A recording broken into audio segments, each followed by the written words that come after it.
Hello, ladies and gentlemen. Welcome to another episode of Shifting Gears. I am your host, Clutch.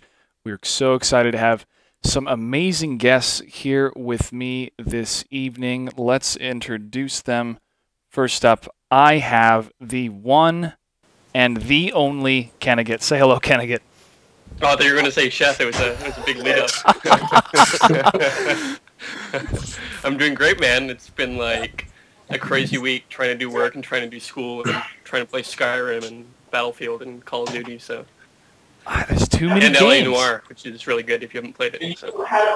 Yeah, there's too many games out now. It's crazy, man. It's crazy. And with us as well is Sheth, the most well-mannered person I've ever met in my entire life. Well, it's nice to be here, and yeah, we'll see how mannered I am this show. The truth is out on Friday night. Sheth is a real person. No, Sheth, it's great to have you on. But you truly are a really nice guy, and I've found that with all of Team Liquid. Really, I mean, Hotbit, he really is a character. He's probably the best troll ever, but. Yeah. When it comes down to business, I mean, he really knows what he's doing, and he's a great guy to work with. Just briefly, when I'm on the floor, that interview I did with him, I was scared that he was just going to troll the heck out of me, but he did such a great job, and it was great to have him up there. Also joined by Galen Andrus, a.k.a. Wiggin Omerta. What's up, guys?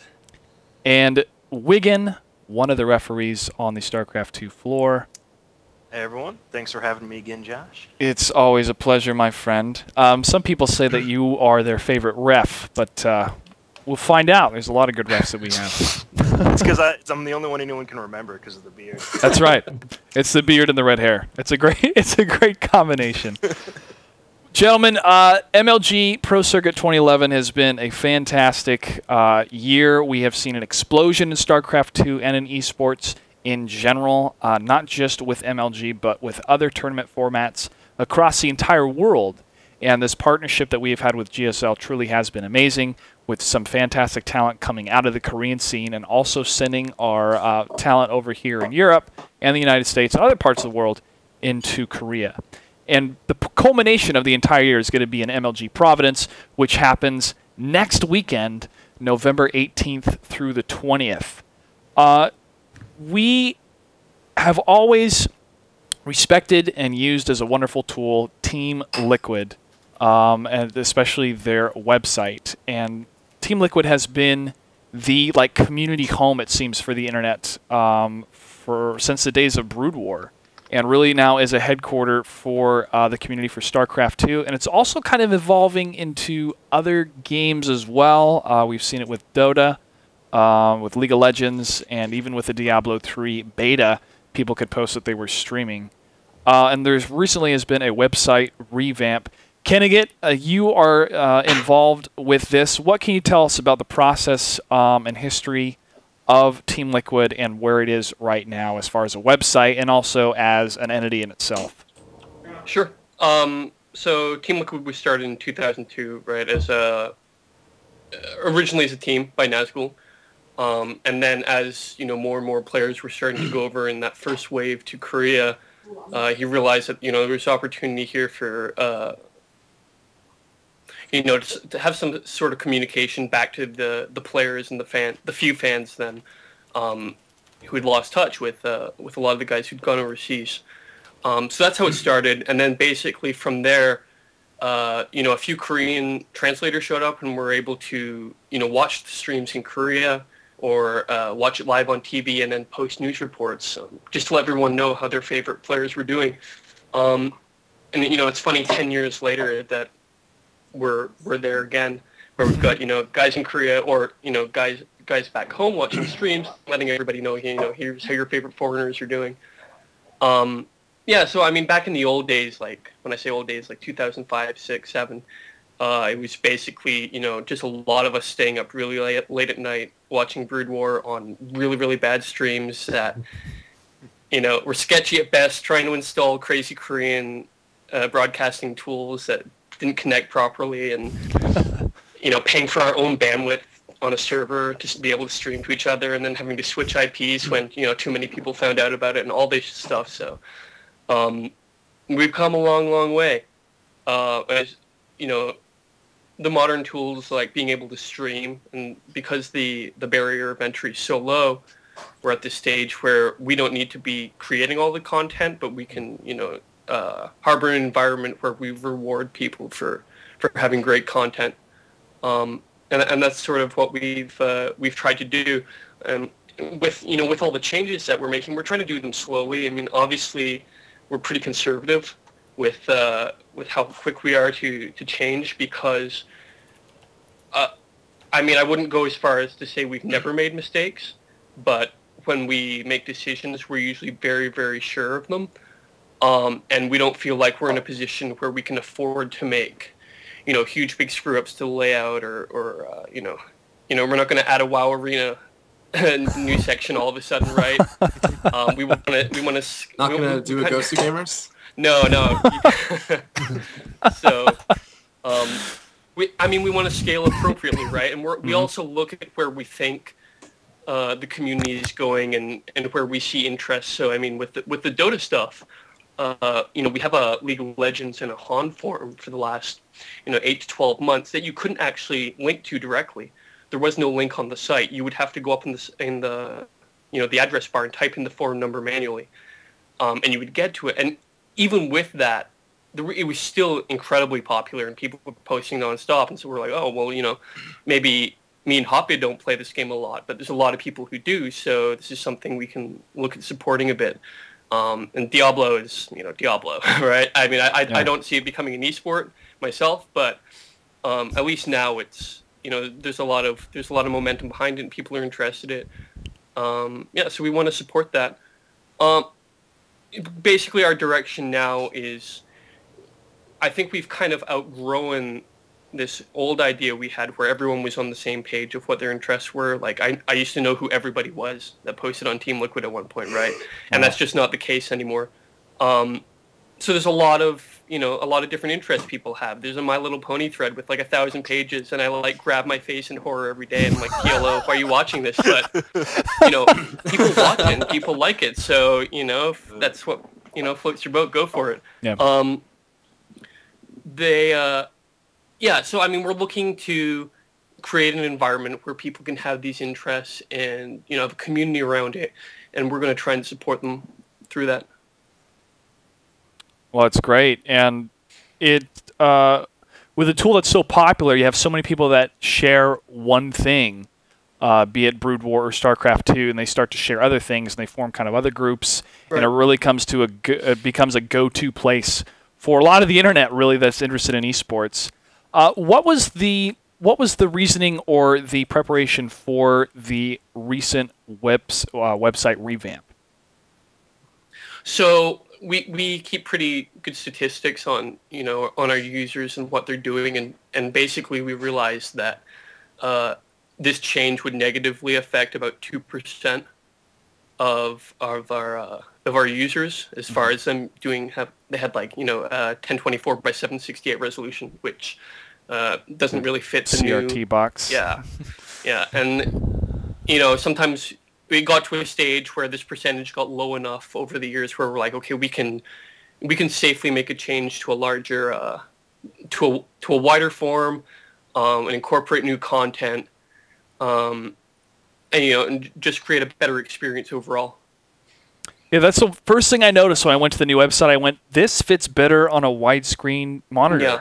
And that may be such a basic thing to think about, but really, I mean, Brood War players still sometimes use that CRT box monitor, and that kind of adjustment may be small for this current generation where everything's in HD, but right. What was it, 5 years ago? All of us were using, 17-inch, 19-inch monitors? Yeah, exactly. That were 30 pounds having to lift.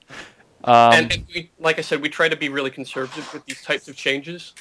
But this was one where it was, it was just obvious. And it had been obvious for a while.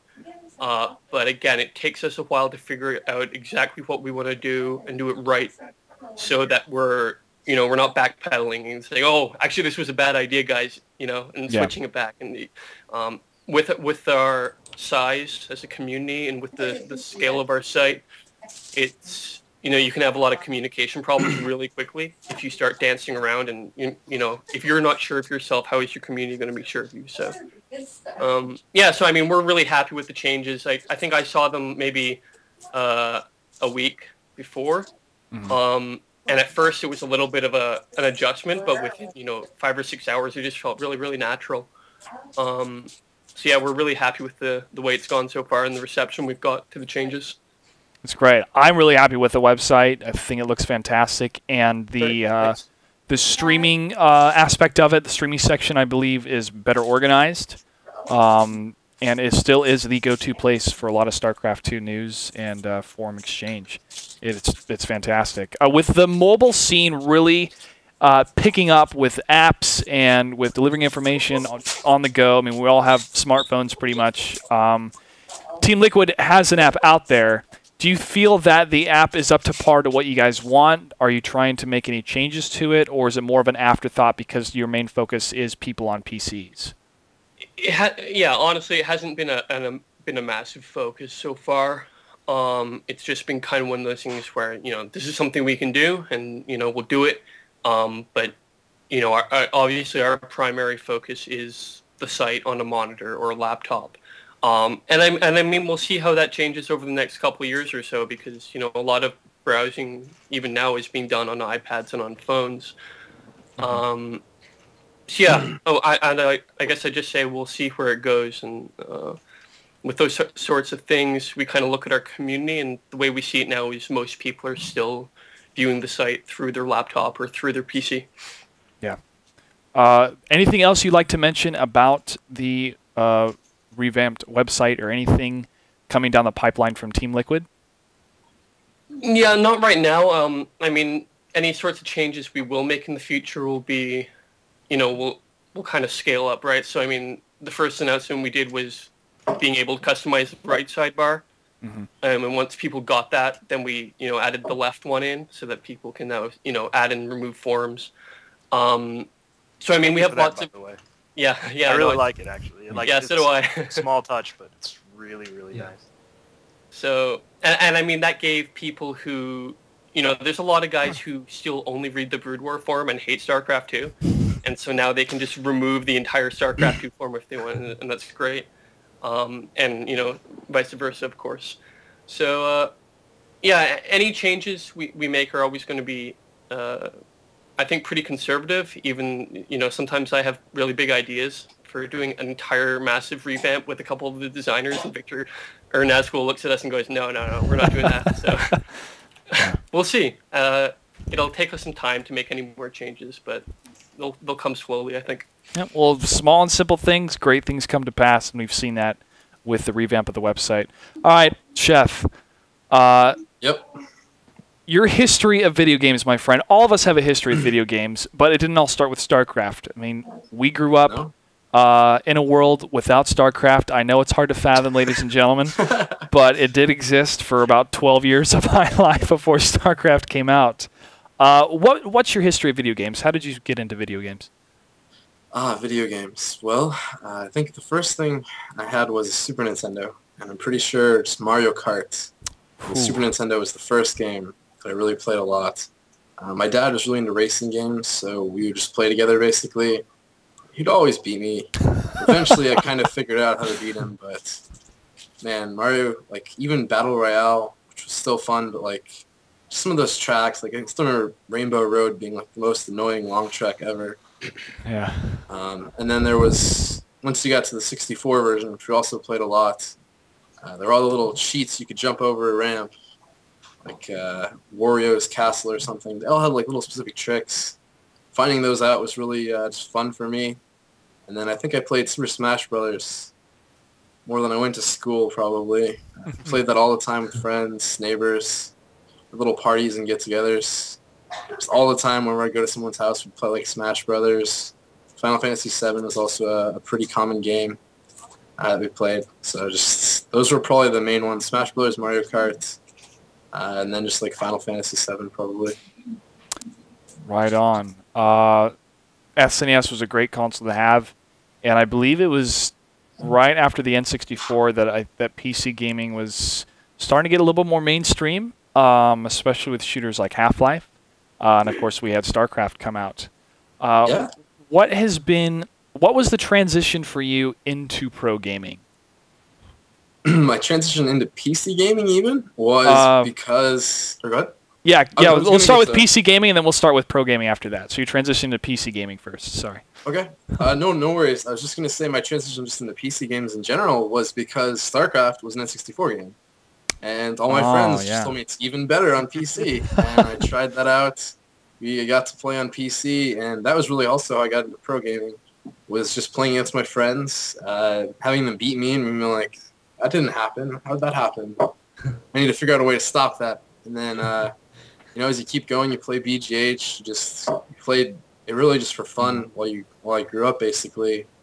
And then, I found out that I was good enough and just played enough that I could take down a lot of the top foreigners. Never really got to like a semi-pro level. I could beat semi-pros, if you know what that means. It's just people who had passed the courage test, I believe, were semi-pros. I'm not even sure anymore, but I got there eventually with StarCraft 1, and you kind of join a team. Teams back then, I guess I can talk about salaries of that. You'd get like $100 a month if you were the luckiest person in the world. Wow. I think the best player in StarCraft 1, for a while, was JF, Naj, and I think he got something like $300 a month. Pay rent? rent? Was, biggest deal ever. So just that was basically how I got into pro game. Wow. Yeah, the community really started to revolve around those tournaments and those live LAN events. When did you start going to events such as that, or what was that transition from? That was actually probably the biggest running joke about me and Boudoir. I never went to events ever. I always say I'm going too. I'd always book the ticket or whatever, and just always back out last moment. I think I went to one in Florida, and that's pretty much the first one. That was really recent, like 2-3 years ago. Mm-hmm. And then whenever StarCraft 2 came out, I just kept saying I'd go to events. Like for the first whole year of MLG, I probably bought every ticket and showed up 0 times. Something like that. I'm sure you've announced me, like Wiggins over there, like, yeah, I announced Sheth 10 times. You just didn't show up. Yeah, I'm running around trying to find where's Sheth. Yeah. I know the first couple tournaments I worked, I'd have I'd have you as like one of my first round games, and I'd be like, can you call Sheth again? And like Ryan was like, he's not coming. Like, okay. I was just going to interrupt and say that, when on top of Sheth not showing up to events, it was pretty much decided amongst the media guys. Media was the old American team with Artosis, G5, In Control, all those guys, that Sheth had to be a hacker because he never went to WCG, but he was eating them right. And, the Artosis you see now is not the Artosis of old, right? He was a very angry man when he lost games. So I'm sure Sheth has a wealth of stories, but media stories, drinking of media, media Terrans. I know if I could think of one guy hacking, that'd be Sheth. Yeah. Yes. Yeah, obvious. Hacking tools that well. Well, was it when you finally started going to LANs? Did Team Liquid notice your talent? What was the history of you playing with other teams, and what led you to being drafted onto Team Liquid? Well, actually, for me, my first LAN events, let me think of how it went. I know, basically, in order to even go to LAN events, I ended up moving out to my house, or my parents' house, had my own place, and then I could go. And then I think the first event I went to was MLG, it was in maybe MLG Dallas, I believe. And that was where I got to meet, I think, Hotbit and you, Kennigit, and meeting you guys was amazing because I've always been a huge fan of TL. I always would ask before I post on the forums, because I really want to get banned. I made one thread before StarCraft 2 came out and everyone was in beta and everyone wanted a beta key like it was the holy grail. I made an April Fool's thread, but I didn't label it that. I just went free beta key for someone. And then when they clicked it, it was like, I'm just kidding, April Fools, and then I got banned. Good. Good. Man. So from then on, I just always was like, hey Ken, or can I post this? So I didn't want to get any more fans. And then meeting them in person was just awesome. And then the time after that, I think I got to meet Victor and meeting Rich. Like, I don't know, it's just awesome getting to meet these guys. Even though I wasn't on their team, I wasn't even on the radar of looking for a team during that time period. But it was just really cool to meet them because I'd known them from the community, known them from TL, and like they're kind of larger than life figures for me. So it was pretty cool. Where did you come up with the name Sheth? What does that mean? What's the backstory to that? There's a really long story that I don't want to get into too much, but I guess the main thing of it was I used to play Brood War on 64, and I would always go to my friend's house. He had the game. I never actually bought it, Friend 64, and I just play there every day after work. Like, I worked when I was like 10. It was crazy. Wow. And the name, because you can only use one name, the name we used at the time was Sheth. Because his name was Ethan, mine was Sean. We just merged them together, and we played under that name. So then, that's why I'm using it, pretty much. Oh, that's cool, man. That's awesome. Kennigit, where'd you get that name from? Good question. It's you know, now and again people get the reference. It's actually from Monty Python and the Holy Grail. If you can think back all those years, the French knight who's standing on the tower with the flappy hands. Kennigit! He says, Arthur, you what do you call him? Arthur King, you and your Kennigits? Yeah. Yeah. And I decided I needed a new email address, and that was in it. And that was like 10 years ago, I think now. Oh, man. Yeah. That's where it came from. Nothing deeper than that. Hey, that's a great story. That's a great name, too. It's going to be hard calling you Kennigit now, because I'm going to start calling you Kennigit. Yeah. Well, you know, I'll be playing a StarCraft game or some other game, and people will be like, Monty Python? I'm like, yes, you get a cookie. Oh, man. That's awesome. Now and again. Well, what is your history of video gaming? What got you into the gaming scene? I was actually a late bloomer. I remember I asked my parents for a Super Nintendo, and they got me a Nintendo, the original, and I was like, oh, come on. I remember being a kid like, come on, Mom and Dad. It was on sale. It was on sale. Well, exactly, yeah. So they screwed that up. But, yeah, I think my first experience was one of the old Ataris. I don't even know which one. Everyone knows their model number, and it's like, I had an Atari 2600. Yeah, no, I have no idea. I just remember cassettes, and I remember being really buggy and terrible to set up. And yeah, I was just kind of always super intrigued by games, and you know, my parents would be like, okay, you get a set limit of X number of minutes or hours per day. And I always swore that as soon as I moved out of the house, I would play as many video games as I wanted. Don't we all say that? We're 12. We're like, man, when I move out, I'm going to play so many games. Yeah. So yeah, I mean, I played like, you know, the odd console game, mainly PC stuff. I was a PlayStation guy, not an Xbox guy. You know, I loved the Final Fantasies. And I started late into StarCraft, actually. I'm convinced that anyone who tells you they played StarCraft at any year like 1990X, they're lying. It's 100% a lie. Unless they're like Nazgul or one of the old school guys or one of the old pros, they're probably lying. Like if you meet a guy and you're like, oh, when did you start playing? He's like, man, I've been playing since like 98. No, he's lying. He picked it up like 2 years ago. He saw MLG and he picked it up. That's the truth.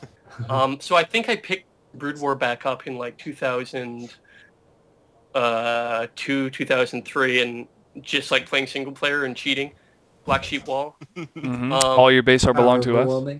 Yeah. Yeah, and then I was in the military right out of high school. I went to boot camp the day after I graduated, and I think I discovered TL during my first year because I think it was 2006, 2005, 2006.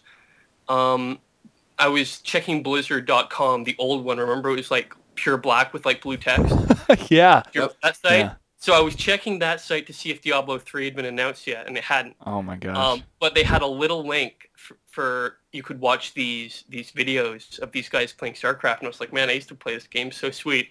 And there was this guy with blue hair who was like terrible at talking on the camera, and trying to like stumble his way through, and it was tasteless, and it was his very first cast, right?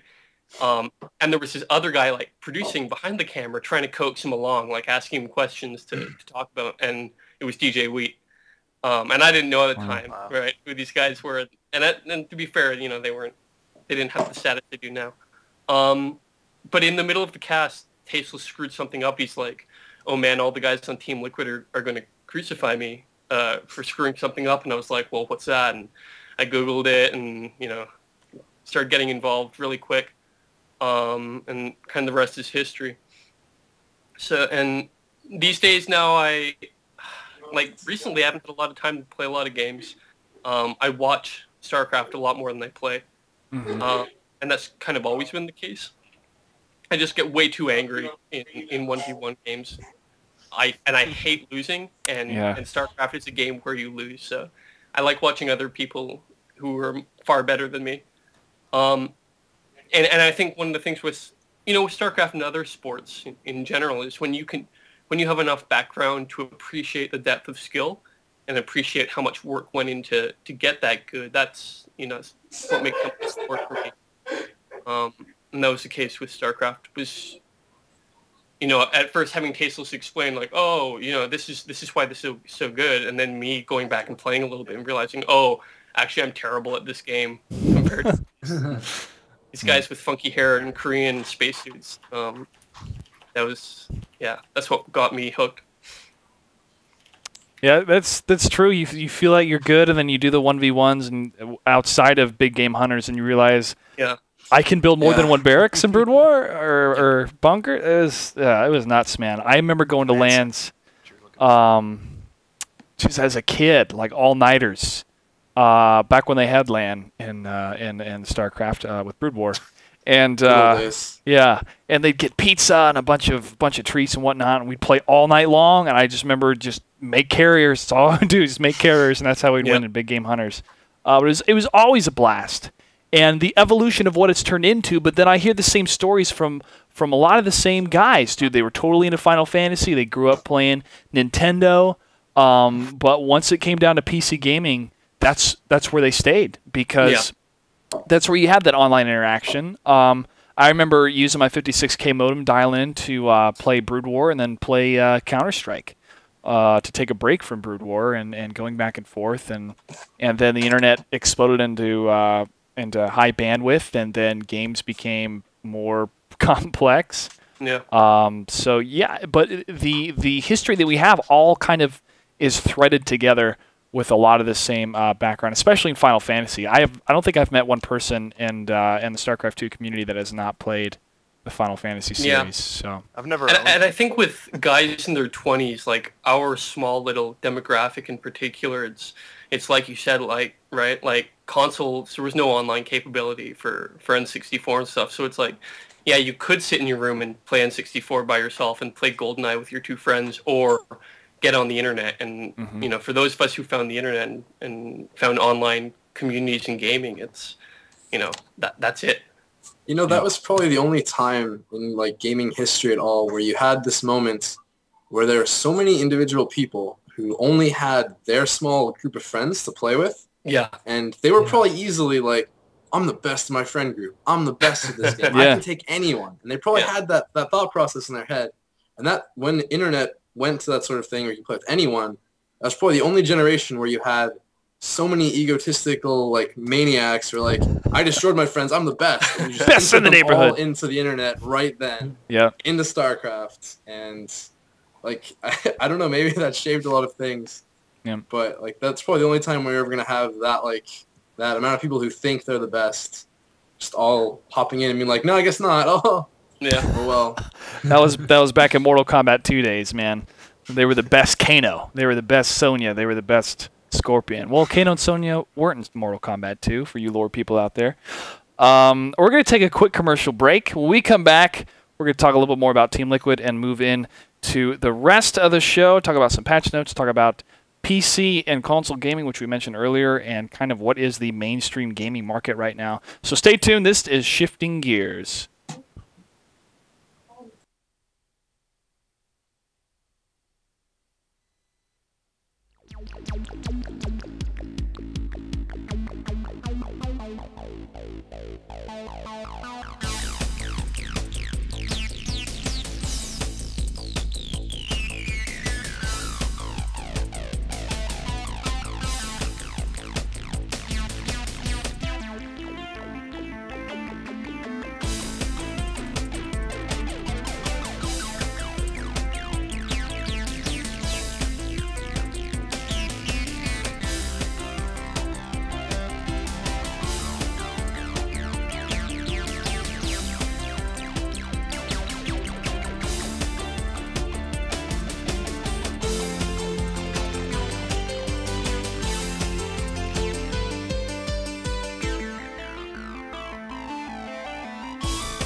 All right, everybody, welcome back to Shifting Gears. Having some more fun here with my guests. All right, so Team Liquid, as a team, as the players, what are the team strengths, Chef, now that you've been with the team for a while? Okay, there's so much about it. It can go into so many advantages that you have being a part of Team Liquid. I mean, really, a part of any high-level team. I'm sure, as a lot of you know, like a lot of people who play StarCraft Brood War, it's very hard to get good games with the best opponents. You really need a name. And then you only really have a name on your server you play at. Like, when I was, in Roots or something, I'd go to Europe server, and very few people knew me, especially because I changed name from Brood War. I used to be Chosen, now I'm Sheth. So when I did that, and I went on to Europe, no one would play with me, I don't know who you are, I'm sorry, be anyone. In North America, everyone would be like, oh, it's Sheth. Yeah, we plays in Ghosty coaching tournaments or whatever, and, we'll play with him. But, even then, like, when, go to the Korean server, you're not that known. And even with the newer Europeans, but, well, I mean, for one, just easy advantage with Liquid. Like, I was going into there. If you have Liquid on your tag, people just automatically like, let's play, you're Liquid. You have to be good. They just automatically assume that. Like, they might not even know Sheth. Like, Sheth, is he real Liquid? But Liquid, let's play, It just doesn't even matter. He's got the title, just go. Yeah, it's like a little tag, and it just means you're better. Mm-hmm. It's awesome. And then just being able to play with everyone on Liquid, talk. Like, today, me, Tyler, and HeyPro got together for like an hour. We played a few games. Basically, two of them would play. I kind of watched for at least one game, and we talked about what to improve. Slight small changes in build orders, just like, what about this timing here? What about this? And, like, I mean, it's such a great team atmosphere. And then even going to events, like, Kennigit knows. Kennigit, like, brings me food. He brought me a sub that I couldn't eat at the time, but it was still just, like, it's so nice. Like, everyone's so, like, helpful, and... like, when you're a part of Team Liquid, it just feels like, it just feels very special. It feels like you have an advantage just by being a part of it. Yeah. I just wanted to add to that. The way we see it is, is managing the team is, StarCraft is such a cerebral game, right? And having any little stress in the back of your head, even if you're not consciously thinking of it, can be huge, right? It can literally change the outcome of games. So, I mean, Victor is... I think Victor's the best coach and manager in the whole scene. But, when you're on site at an event where you have to play, 10 or 11 hours straight, we have to take care of all those little things, right? And sometimes players don't even think about it. Sometimes they're big kids, and it's like, have you eaten? Yeah, I ate lunch, and it's like, well, it's 7 o'clock, you know. So even little stuff like staying hydrated and that, it's sort of, you have to, or we feel a big responsibility in making sure everyone's taking care of themselves. So yeah, I think as we start to mature more as an industry, I think you're going to see a lot more support. Mm-hmm. You know, like even now I've got a guy who trained in the Olympics who's actually working with Sheth a little bit and working with TLO basically just on mental prep and focus and training and things that you can do outside of just day-to-day practice that can affect your mind and that can affect your general performance. So that's something we're starting to look at a lot more, and I think we'll look more at in the future. And that guy is an Olympic, like a national Olympic champion too. It's really awesome. Wow. Yeah, and we met him at MLG Orlando, just randomly. He's a great guy. Yeah. That's awesome. I know from like an outsider perspective, just looking at Team Liquid compared to the other, I guess, 400 teams, because it's what it's easiest to get a perspective on. Team Liquid seems like the sort of the family team. Like everyone's friends, everyone helps each other out. You guys have like a great infrastructure for that kind of thing, and just like that, getting someone to help with the mental game, like that's a perfect example.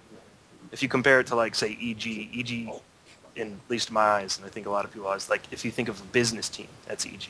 But you think of a team that's just really nice for the players, that's Liquid. Like that's the team you would want to be on. Yeah, and that's a conscious choice, right? Like there's a lot of benefit to running your team purely from a business standpoint, but the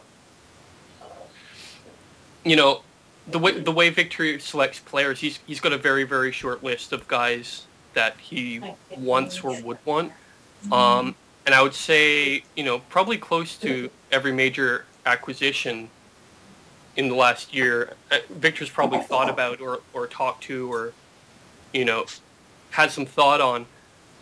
But personality is a huge part of it. And if you look at all the guys in our team, they're all very specific personalities. I mean, they differ a little bit here and there, and they're all unique, but you can see this recurring trend of the types of guys we look out for, because it's a lot of different reasons, right? Like the first primary one is how are we representing our sponsors and how are we representing this brand? But also just day-to-day stuff. Like, I mean, you hear stories about different players and what they're like to interact with. And when, I'm working my ass off to help them, if you've got a player who's just a difficult personality to deal with, you don't want to work with that person, right? So, I mean, I don't know what the percentage is, if it's 60-40 skill and personality, but it's definitely a really big part of who Victor looks at. In new players and new talent. I just want to add in here that, like, for those of you who've watched Hero's stream or even got to know Hero, like, I'm sure you guys have met him at MLG too. Like I never really realized how good he was until he joined CL. And, like, I really like how it brings out both how good Hero is and how, like, good his personality is as well. Yeah. Like, Hero's amazing. Speaking of Hero, a couple people were asking in the chat about him. Like, how often is he involved in, like, the things that you said, Chef, where you guys get together in a game, you play, you observe, things like that, or the other sort of, like, I guess, team-related, team-building kind of things, or is he sort of more practicing off on his own with the other Korean players? It's harder for him to, like, contribute a lot on the strategy side, but we definitely play a lot. I think he was playing with either Tyler or someone recently. I play with him every once in a while. I haven't played with him too recently, but I haven't really needed to or actually been willing to myself even. But yeah, he takes part in everything. He's there for all of our clan wars, talks with us daily. We all talk about random things. I mean, he's around all the time. His English is improving by leaps and bounds. Yep. It's probably better than mine. And yeah, it's very nice to have Hero. And as far as the team as a whole, do you think there's anything the team can work on to have more tournament results, like be at a more centralized location or a different schedule or, I mean, anything? Do you want to cover this one, James? Yeah. The one thing I'd say about that is that if you look at the major foreign teams and you look at Team Liquid, I would say for the most part, like we don't have one or two star players and then like the rest of the team, right? Mm-hmm. Like look at different European teams and say, well, who's on that team? And you'll go, well, this player, and who else, right? Like Team Liquid, just by the nature of the site and just by the nature of the players we recruit, we have guys that are very strong in their own right, and it's there's a lot of benefit to having everybody spread out.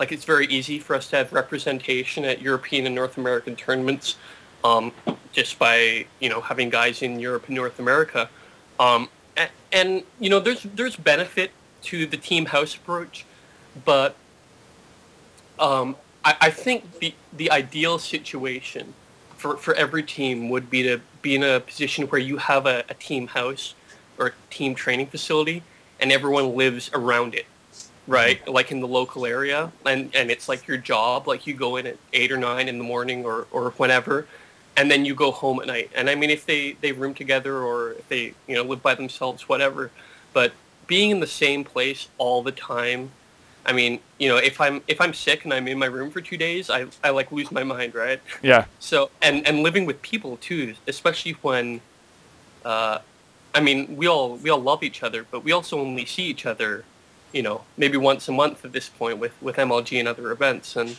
living with friends versus being friends with friends are two very different things. Yes, that's very true. So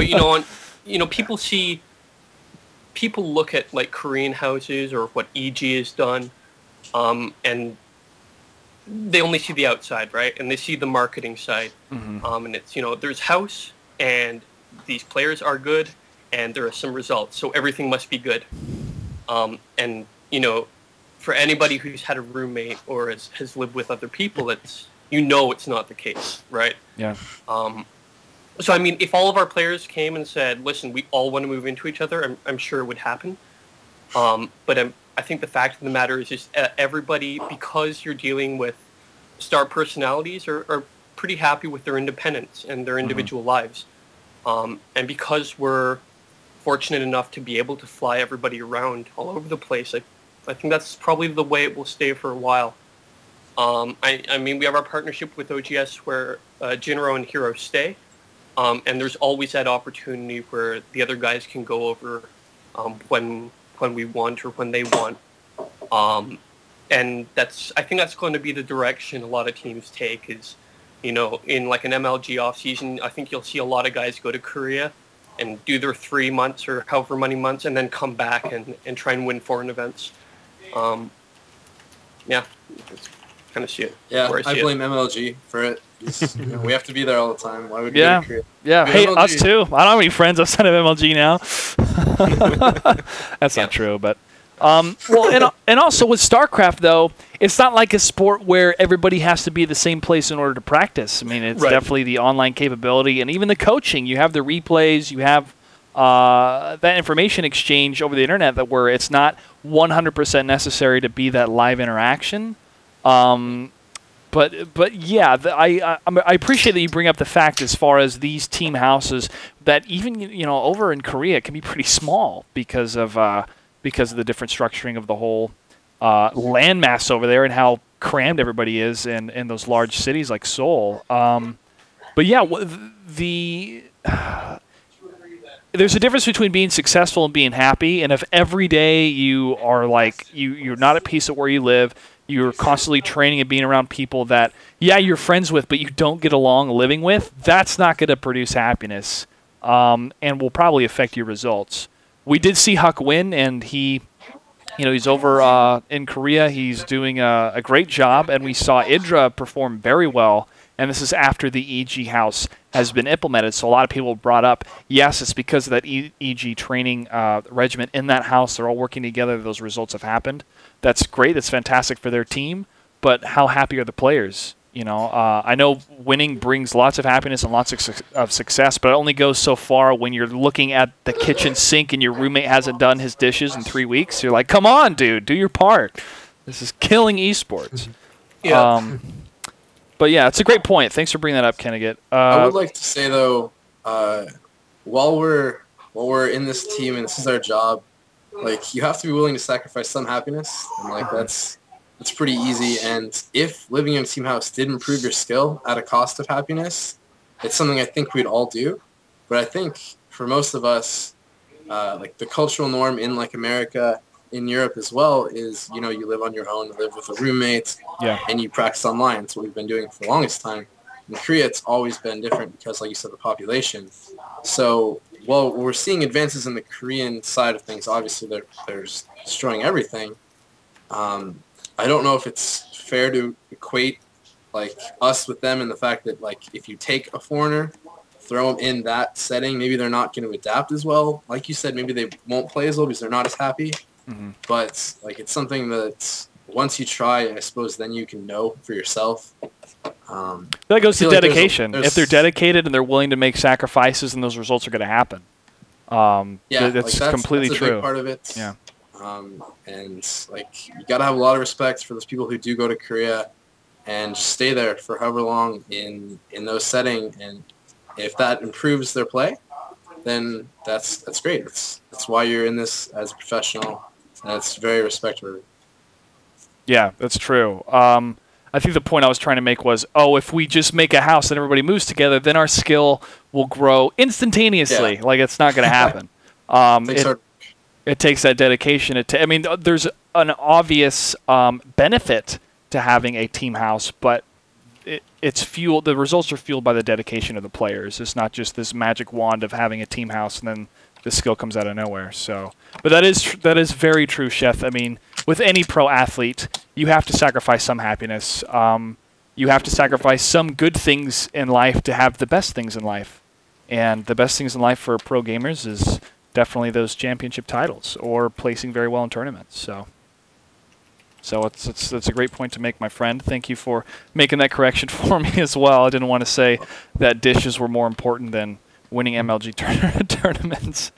All right, we're going to move on. Speaking of MLG, the schedules, man, I mean, there are more tournaments going on now than there have been in the past as far as esports.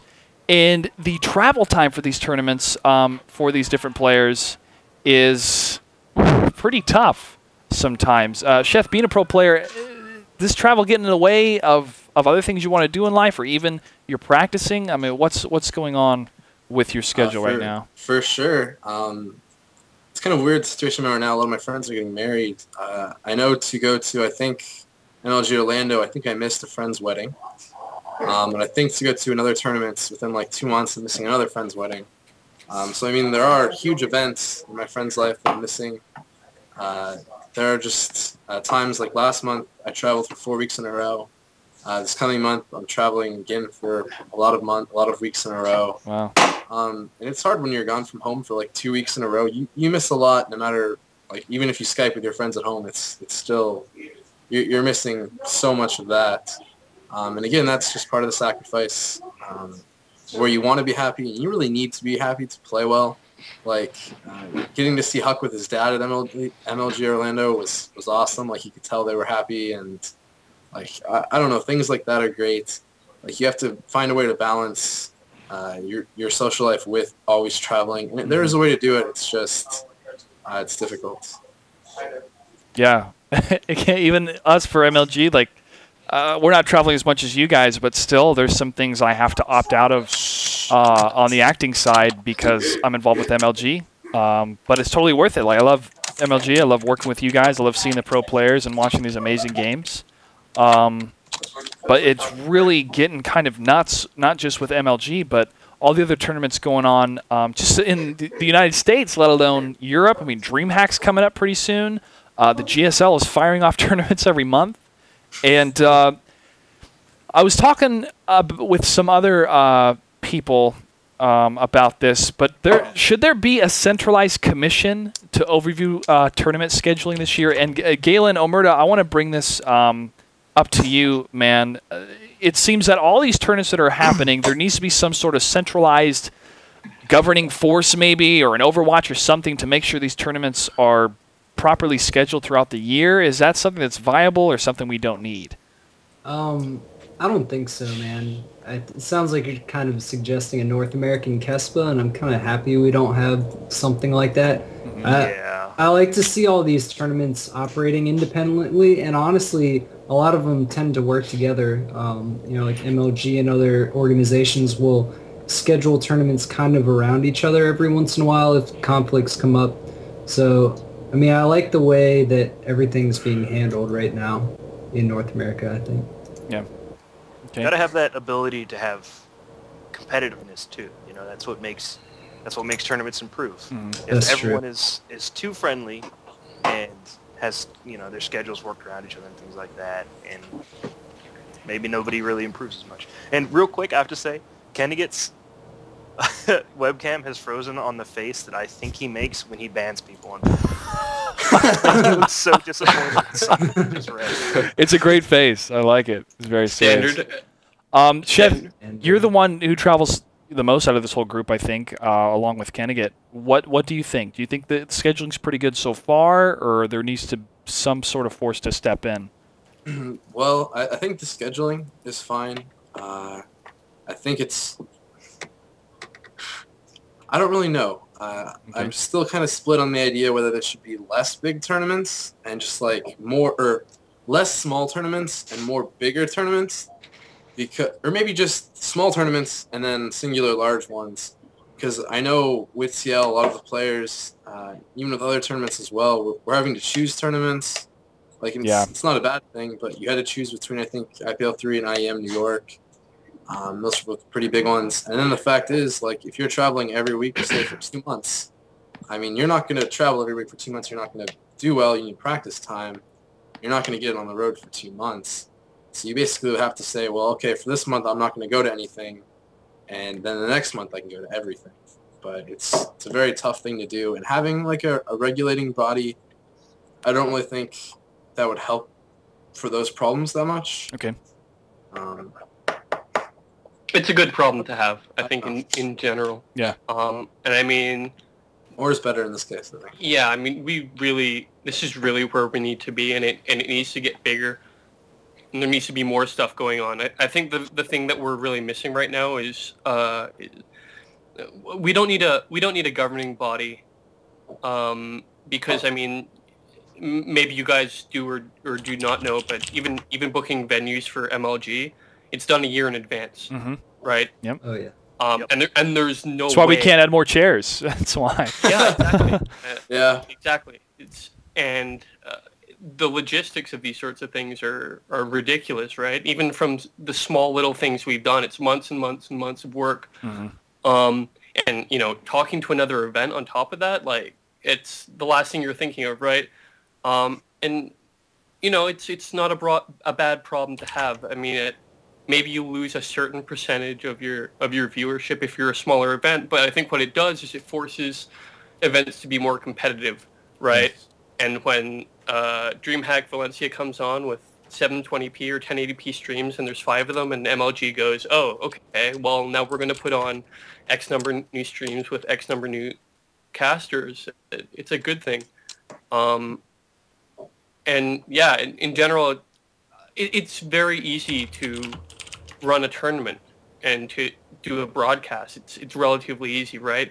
But we're at a stage now where there's so much content that it's like, if you want viewers, you have to do other stuff that's ultimately going to help the whole scene, right? Which is hype, which is going out and promoting yourself properly, which is having really, really top-of-the-line production.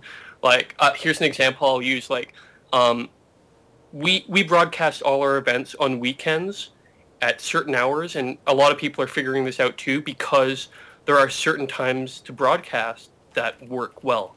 So if you can hit the West Coast and the East Coast and Europe all at once on a good timing, then you will get a lot more viewers than if you broadcast something at like 10 a.m. on a Monday morning, right? And that's, like, if you look at EG Masters Cup, the production and stuff with that versus Goes to Coaching Premier League, like, I'll just flat out say those matches versus EG were played when Sheth, like, before BlizzCon, or right after was it before BlizzCon, after Orlando? Probably. So, I mean, right, so first of all, it was weeks ago, right? But second of all, it was broadcast on Tuesday. I think it was Tuesday at like 11 a.m. or was it yesterday at 11 a.m. And I turned on. I was like, why are they broadcasting now? And sure enough, there's like 1,100 people tuned in, which for a semifinals on a big league is terrible. But it's it forces you to look and go, why are we getting this many viewers when these guys are doing way better? Mm-hmm. And that's what really needs to happen. You need smart people making smart decisions, and you need a lot more investment into production and quality. And that's what having a lot of leagues does. Yeah, when we don't pull any John Madden scenarios where it's everything's the same. It's monopolized. And Right. that's where you lose that competition. And it's great to have healthy competition. It really is, because that helps fuel and drive innovation, new ideas that work, and continue the growth of esports, I think, with these different formats. And it shouldn't be cutthroat. It shouldn't be like, we must eliminate the other competition. No, it said we should respect what they do. They did some great things. Let's try some new ideas on our end, and it goes back and forth. And that's what really fosters growth. We saw that with the Industrial Revolution, man. I mean, with different companies and different ideas and different technology and inventions, continue to spread that technology to everybody. Same thing can happen to esports, man. Get that fire going and continue it. A couple more questions, and we're going to take a break. Sheth, he's got a bonfire he needs to go to. He needs to get outside, enjoy the great outdoors with his friends. We briefly touched on this, but the pros and cons of online tournaments versus LANs. Online tournaments, maybe not as much prize money. LANs, you have all the fans and more prize money. But it's still good practice. Sheth, your thoughts, the pros and cons of those two different formats? I think pretty much in both cases, you really just want to look at the people watching and the hype involved in it. I mean, if you have a production such as MLG, which is a live event, and you have an amazing amount of viewers, it's huge. And the same thing on the flip side, when you have MLG online invitationals, you don't quite have the same viewership, and it's not necessarily a bad thing, it's just very different. If you put the same sort of production and effort into the online tournament as you did the LAN, for instance, like, your everything would be huge. So I think pretty much it's just based on how much effort's put into it and the timing, but LANs seem to mean more. Generally people kind of can get into it a lot more. I find, at least for me personally, I enjoy watching LANs. I enjoy watching VODs from LANs. So it feels kind of like a championship. Like, it feels different than just an online tournament. It feels more real. So to me, it's basically just online feels a little bit more fake. I mean, not that that's the worst thing, but I mean, like, you don't really know when it was played. You don't really know for sure if it's played live. Yeah. You don't know it's really who they say they are it's playing. Like, that's never happened yet. But what if, like, I play in a tournament, you guys find out it was really Rhett playing for me, and you're like, like, how did that happen? What happened? Yeah. You can kind of feel cheated on online tournaments. You don't know for sure. And like a LAN, like, you can tell clearly that's me playing, and just little things like that. It feels more real at a LAN. Yeah. Kind of maybe more at stake at a LAN. Yeah, for sure. Because you're there in person as well. And I think one of the things people are not starting to realize, but have realized, is that a lot of the value in esports doesn't actually have a lot to do with the game, right? For marketers and for people looking to make money out of this, it has a lot less to do with the game and more of the production and people. Guys like Huck, Kanidra, and even TLO and Naniwa get a lot of attention because of who they are, right? And not how they play the game, but the way they interact.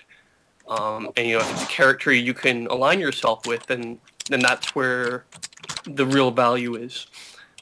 So teams have a big responsibility with that. Players do too. But I think one of the things we're really missing, and Sheth touched on it slightly with his comment about if Rhett played a game for him, is that we're really missing proper journalism in esports. There are no proper journalists, investigative journalists in this scene. Yeah, we had that one exposure with a CBS News guy, and he got destroyed on the internet. with his cover of that Howard guy. Gordon Hayward. Gordon Hayward, excuse me. Right? But yeah, go ahead. Like, so Live on 3 is a fantastic show, and I've loved it for years, and I still watch every single week. But Slasher is on it, and Slasher is as objective as he can be, I think. But he's an MLG employee, and Sir Scoots is the CEO of EG, and DJ Wheat's employed by both. And I mean, I still think it's an objective show, but then I look at State of the Game, which is now like an MLG show, right?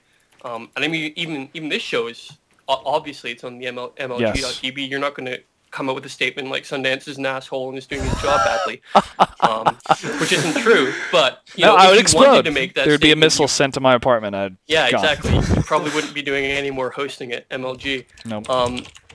But there always seems to be there's too much room for question, right? Even Team Liquid, I mean, I think we do a really, really good job of being fair to everyone because it's in our interest to be fair to everyone, right? Like, that's what we do. We are community. But we also run a team, right? And as much as news and content is part of what we do, I can't go and Perez Hilton something, right? Like, I can't go and do an investigative report on the behind-the-scenes working of MLG. Why? Because we have business dealings with MLG. Yeah. The same with IPL, and the same with EG, and the same with everybody else. And there needs to be more of that. There needs to be more accountability for everybody in general. And I think the problem we suffer from right now is that guys who do start to do this suddenly get lured away by the idea of becoming friends with pro gamers and becoming friends with industry personalities and the chance at getting a job with these organizations. And I don't blame them, right? Because that's where the money is. Because it's growing too, and those positions are available, and they're looking for that kind of talent. Exactly. But that's where the big hole is right now, right? Like, we don't have an Ariel Helwani, like a third party. If you know who that is, he's a UFC or MMA journalist. We don't have guys like that right now, and we really need it because we need someone to be the voice that says, "Hey, this is really screwed up," and as unbiased as JP would try to be, he's a caster for MLG, right? Yeah, exactly. If he doesn't want to bring up a topic that's going to shit on MLG, I would imagine he's probably not. Or the way you phrase comments or the way you phrase questions, all this sort of stuff is where we need proper journalists who are going to get the job done. Well, that's an excellent point. I kind of ranted a bit. I'm sorry. No, but that's good. It's what we want, actually. Yeah, no, that's why we have you on here. But you brought up a great point of what would be a huge obstacle for that, and that's money.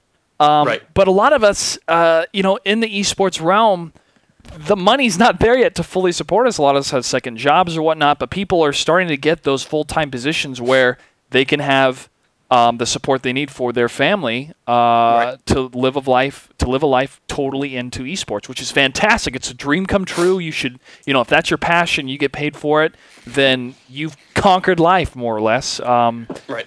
But that brings me into the last question I asked. Sheth needs to go here pretty soon. Does the pro gamer life fit around a family? These guys are, like you said, Kennigit, in their 20s. We're starting to get older, and we're starting to get to the point now we're going to start raising our own families. Does the pro gamer life allow that, or are they going to be forced to retire, or what's going to happen? And I know this is a lot of kind of theory crafting as far as having families and being involved in this, but really the generation that has grown up with StarCraft is starting to get to that age of becoming parents. So, Sheth, would you like to comment on that? I really don't have too much to say on it. I think really to be at the highest level of play, you have to give up some things. I don't think you have to give up everything. I think giving up everything is kind of silly, because then even if you achieve your goal, you've given up everything to do it, and it's not really worth it, in my opinion, personally. I wouldn't give up everything in my life to be the #1 player. As much as amazing as that is, and as much of my goal as it is, you have to kind of know your own line. And it's very possible for people to have a family. I know if you look at White Raw, I guess he's probably the easiest one. He kind of has a family. He travels so much. He's just an amazing player, and he knows how to balance it properly, I think. Yeah, and he has a huge fan base that loves him. And yeah, I definitely think it's possible. With my background as far as acting, that kind of profession, it's pretty tough to raise a family. It's not impossible, and one day I definitely would love to, but it's one of those things that people within the business talk about each other, as far as it's not frowned upon, but it's almost like they totally understand why you never raised a family, is because you were so involved in the acting realm, on going to auditions and touring and all those things.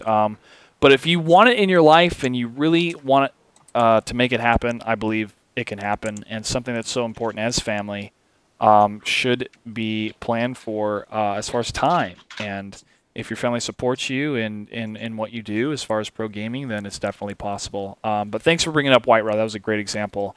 DJ Wheat, his son Mini Wheat and his wife, DJ Wheat's been doing this for such a long time and has been so invested in trying to make esports grow. And you go back to like the mid 2000s to see his different hairstyles and whatnot, that's proof of itself.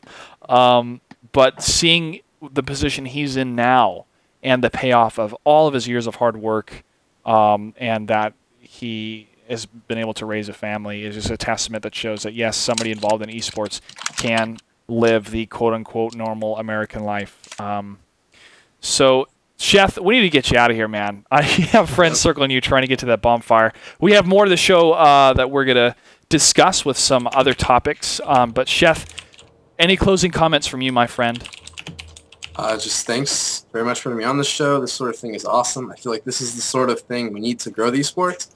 Not necessarily competing with each other, but kind of like the point Wiggin, I believe, brought up, where we want the competition, so we want both of us to improve, and then how we still kind of share programs like this where we can work together for the common goal, where, you want to be, both trying to improve ourselves as well as helping ourselves out in the end. So just keep that in mind, I guess, for watching too. And thank you guys so much for watching. I really appreciate being on the show. I guess that's it.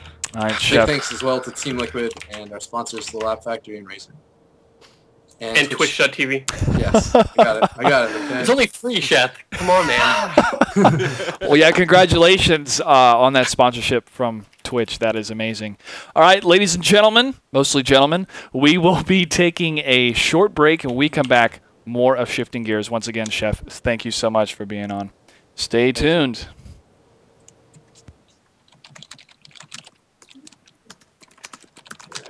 Yeah, thanks for coming, man. See you in Providence. No problem. Yeah, I'll see you guys later. Take care, and I look forward to seeing you guys. I'm taking you up on that offer to play, by the way. Do it, man. You need to talk more, too.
All right, guys, welcome back to Shifting Gears. I think the frames are going to be a little bit off here. Let me switch these guys back on. There we go. Okay, we're going to talk about patch 1.4.2. Wiggin, go ahead and take it away while I just exploit here so I get the frames right. Okay. I'd pull up patch notes, but it was actually pretty simple. I don't know the exact numbers, but Protoss upgrades got a little bit cheaper. The shields at the first tier and all the other tiers and all the other after the first upgrade for weapons and armor, they got a little cheaper. And they nerfed EMP. So that's kind of neat, depending on what race you play. Nice. Yeah, here we go. Some Terran QQ about to come. No, I mean I don't really mind because, like, personally I try not to play bio because I'm a tryhard. But but the EMP nerf kind of sucks. I don't know if that was really the right direction personally. Like, I think the Marauder is really the problem in that matchup. That's why you see nothing but Marine, Marauder, Ghost, Viking over and over again. Because everything else is hard to do and Marauders are easy to do. So you basically, I don't know, like I was laddering and somebody asked me, it was the first time they'd played since the patch, like, hey, have you noticed anything different? I'm like, not really. You either get blanket EMPs and win or you don't. I mean, it's a big area nerf, but like, oh well, you're still gonna try to get blanket EMPs or not. I don't know. How do you feel, Galen, as a Masters Protoss player yourself? Do you feel like it's a little easier for you now, or? Well, I mean, I think David Kim brought up a really good point at BlizzCon when he was talking about EMP. Is just EMP versus Protoss was the most significant burst damage in the game, and I don't think they want EMP to be a burst damage spell. I think they want it to be more like an anti-caster or anti-specialist unit spell. They want it to be more like, you know, you target Immortals with EMP, you target Templar with EMP, you don't target an entire Protoss army with EMP. Which, I mean, still, you're going to be able to do that late game when you have 6, 7, 8 ghosts in your army. You're still going to be able to do that, but I don't know. Maybe it'll help a little bit more with mid-game timings. And just require a little more accuracy out of casting EMP in general. As far as the upgrades, it's really not a very significant change for the most part. I think the only thing that could be a significant change that Artos has talked about is you might see +1 shields a little bit more. And I think +1 shields could work out really interestingly in something like a Blink Stalker timing. Like, instead of upgrading armor, I mean, shield power is what's really good about Blink Stalkers, right? You want to have their shields go down and then blink them away and have them recharge. So I think maybe something like +1 shields on Stalkers, or maybe even for Immortals, could be interesting. It could be interesting. It's not really a big deal, to be honest. Like, this patch hit and I just didn't care. The upgrades are cool. I don't agree with the idea of making upgrades cheaper for Protoss, personally, because they already rush, like, you're already seeing 2 Forge Chrono, upgrade plays starting, and generally the Protoss player has an upgrade advantage anyway, so why make it easier? But, yeah, I mean, in general, it's just not really all that much easier, though. I mean, the tier 1 upgrades are still the same cost outside of shields. And by the time you're going for +2/+2 or +3/+3, you're already on like a 2 or 3 base economy anyway. And so like the 150 difference or whatever it is, when you're on that big of an economy isn't that huge. But I don't know. It's just something I think to encourage Protoss players to upgrade more, which I think they should. I think chrono boosting upgrades is one of the absolute strengths for Protoss if they're trying to play like a more macro-oriented style. So, I don't know, maybe it's just one of those like little nudges from Blizzard saying, hey, we should use this a little bit more. Yeah. I think In Control put it best, and I expected him to put on sunglasses and have the Who start playing, but he talked about it during State of the Game, and he said, well, it looks like the Protoss have gotten an upgrade. Yeah! Put on the glasses. But we'll see, man. The EMP thing, I agree with. I play Terran. But let's move on. All right, let's shift gears here. I don't want to talk about balancing. There it is. In this, there it is. That's the theme. Oh, yeah. All right. console gaming becoming more mainstream compared to PC, even though PC gaming I feel is more sophisticated. Kennigit, I definitely want to pick your ear about this one, man. Especially with the Modern Warfare series with Call of Duty. All right, here's the history of Call of Duty. It was a PC shooter, okay? That's how it started. You could lean left and right in that game. And then Modern Warfare came out, Call of Duty 4, and this was my personal situation. I'm not sure it's the same for everybody else, but my PC at the time could not handle Call of Duty Modern Warfare 4. And so I had an Xbox 360 at the time. I decided to get it for the console because it was cheaper to buy that game instead of buying a new computer because I didn't have the money. And that's why I got it. I got the second one and the third one for the console because honestly, it has turned into a console game, a console format. And it seems that mainstream media has totally picked up on console gaming. We see console gamers showing up on Jimmy Kimmel Live, which is fantastic. I mean, seeing Cliff Bleszinski show Gears of War 3 stuff on there is great. It's great for gaming to become more mainstream. But it seemed like PC has been pushed off to the side. Like, oh, I mean, there's still the PC gamers with the big, nerdy glasses and pocket protectors. And I feel that's a little bit cheap because the internet gaming would not exist without PC gaming as the forefront. And then consoles came on later on. Your thoughts on this, my friend? I know you're a huge PC gamer. Well, the reason it's, just so much bigger and more accepted is because the barrier to entry is so much lower, right? Like, I just spent $400 on a new video card. That's Canadian dollars, but it's basically 1-to-1 right now with American dollars. I could have bought a 360 with, the Modern Warfare 3-pack for like $400. I could have bought the whole console and the game for that. Yeah. But I replaced my video card, right? So, the barrier to entry is that. Getting a computer set up versus getting an Xbox set up, they're not even comparable. And Modern Warfare 3, I'm sorry,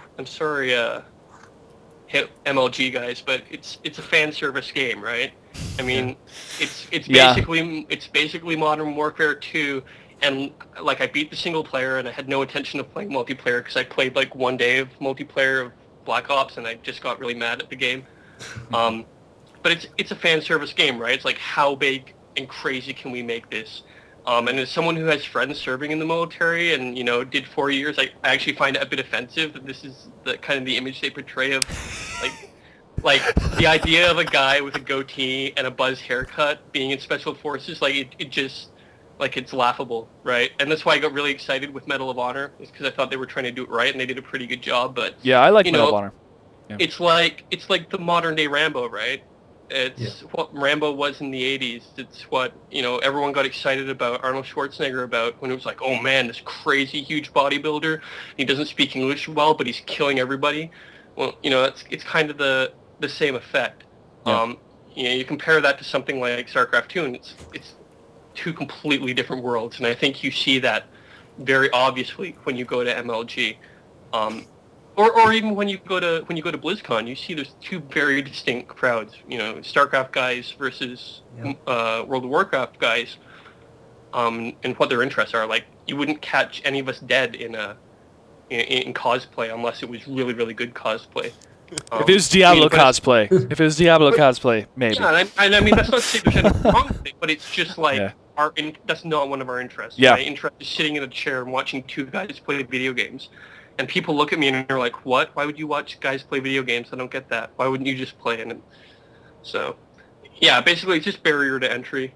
And it's unfortunate, but, that's just the way it is. And, you can make your arguments about PC games looking better than 360 and PS3, but it doesn't really matter when the costs are so different. Yeah, that's true. Go ahead, Wiggin. Casual versus hardcore argument, right?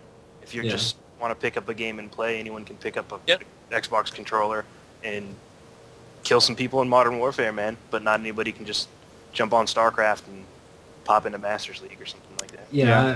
I noticed. Unless you play Terran, maybe. But no, I noticed the difference when I take, for example, just recently over the last week, I haven't played as much StarCraft as I had over the previous month. And when I hop on after 3 or 4 days off from StarCraft, man, I'm noticeably rusty, playing like considerably more poorly than I would if I'm playing every day. But I mean, I could hop on Modern Warfare right now and go into a pub and, get the mother of all bombs or nuke or whatever you want to call it now. This new game, it's a whole different atmosphere. I think StarCraft requires a lot more dedication and focus, whereas I see console shooters like Modern Warfare as more something to wind down and relax with. Well, it helps that Modern Warfare is like the Madden, like NFL Madden football of shooters now. Like if you've played one in the last like 6 years, you've played them all, and they're basically just like reskins. Apparently the hacks for Modern Warfare 2 just like work for Modern Warfare 3 because it's like the same game. So. Well, I really enjoyed the single player aspect of Modern Warfare. I liked the third game. Obviously, there were some issues that needed to be tackled because of the whole Infinity Ward Activision debacle. But as far as the story element, I think the second one maybe had the best overarching story, but the third one had the best last level in an FPS shooter that I've seen in a long time. But I won't go into more details because I follow the 2-week rule. I won't talk about spoilers until the game has been out for 2 weeks when it comes to single player. But if I want to, I break it down like this. If I want to play a tight arcade shooter, I play Modern Warfare on the console. If I want to play a true strategic, work with my team, blow campers up by launching a grenade into the wall they're up against, I play Battlefield 3 on the PC. Battlefield 3 is meant for the PC. Modern Warfare is meant for the console. They're two different types of shooters. Do I have fun playing both? Yes. I believe I'm more satisfied playing Battlefield 3, but I'm not as satisfied until I win a ladder match in StarCraft 2. Like when I win a ladder match in StarCraft 2, I almost call my parents. I mean, it's that big of a deal. I'm not trying to tear down any of the different formats, but it is unfortunate that mainstream media has jumped onto that train of the military FPS shooter on the console with Modern Warfare, and we've seen such huge marketing behind with Activision and whatnot. But I don't think that trend will last forever. And it's even within the gamers themselves realizing, oh, this is kind of the same stuff we've been playing since mid-2000, guys. Like maybe we should move on to something else. So, but we'll see. We'll see. Also, Kennigit, you brought up interesting point about hardware. With these developers, it seems that it's easier for them to develop a game that everybody has the same hardware compared to developing a game where people have different PC configurations and drivers they have to worry about and whatnot. Do you think that's a viable concern with some of the developers, or who cares? It's meant for the PC. Make it good and make the settings customizable.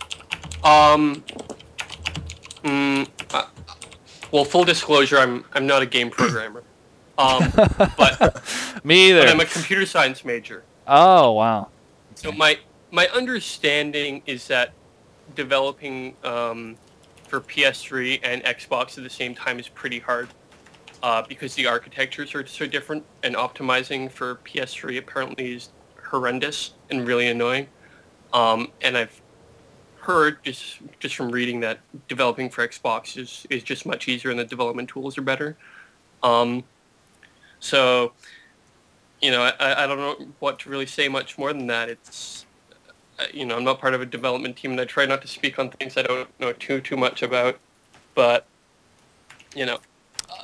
consoles, I think what you find is that, it's like a brand new system to learn to code on, right? Yeah. And developers do have input on next generation hardware, but until you get the dev kit to play with in the office, and then you have to learn as you go, right? Like, look at graphics and look at performance of games, like first generation of PlayStation 3 games versus, current PlayStation 3 games, right? You've got years of experience, and graphics programmers, graphics programming alone is incredibly complex, right? And optimizing is incredibly complex, and, there's a handful of guys who are very, very good at it, but they're very, very good at it now, right? And so, next generation hardware comes out a little cool at first, but, if you're a developer, it's like a whole new bag of toys to learn and X times more complicated than the last generation. Like I can get in, XNA right now and probably make like an N64 game in a couple weeks by myself.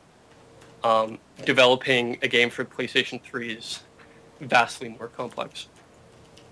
Well, with the advantage of PC gaming, though, at least it used to be, is the mod communities for these different games. I remember playing, what was it, Desert Combat, or it was a mod for Battlefield 2, or no, Battlefield 1942, I believe, and that was a lot of fun. And these were amateurs, and I don't mean amateurs of subpar professionals. I mean amateurs that they were doing it for the love of doing it. They weren't really getting paid for it. And with Skyrim coming out, I believe it's going to be totally open to modification. At least Oblivion was, more or less. So you have that definite advantage of the PC world that we don't see that in consoles. So that is another tool to trade that PC users can have, even with StarCraft 2. I mean, the user map settings and creating different maps and even creating different games is the PC has those tools to do that. Which it's kind of unfortunate when we found out that Modern Warfare 2 was not going to have any mod support for the PC, and that's when I knew, okay, this is a console shooter now. It's not meant for PC anymore. I took a couple computer science classes, and I learned like Boolean and if-then statements, and I was sitting in lab one day, and I was thinking of different ways to commit suicide because it was way too hard for me. So kudos for that major, my friend. I decided to go to acting because I could smile well and maybe memorize a couple lines. So, fair. Yeah. The one thing I would say, like especially in the last 4 or 5 games I played, even on PC, is that everything is becoming much more cinematic. Like there's this huge focus on creating cinematic experience and quick time events.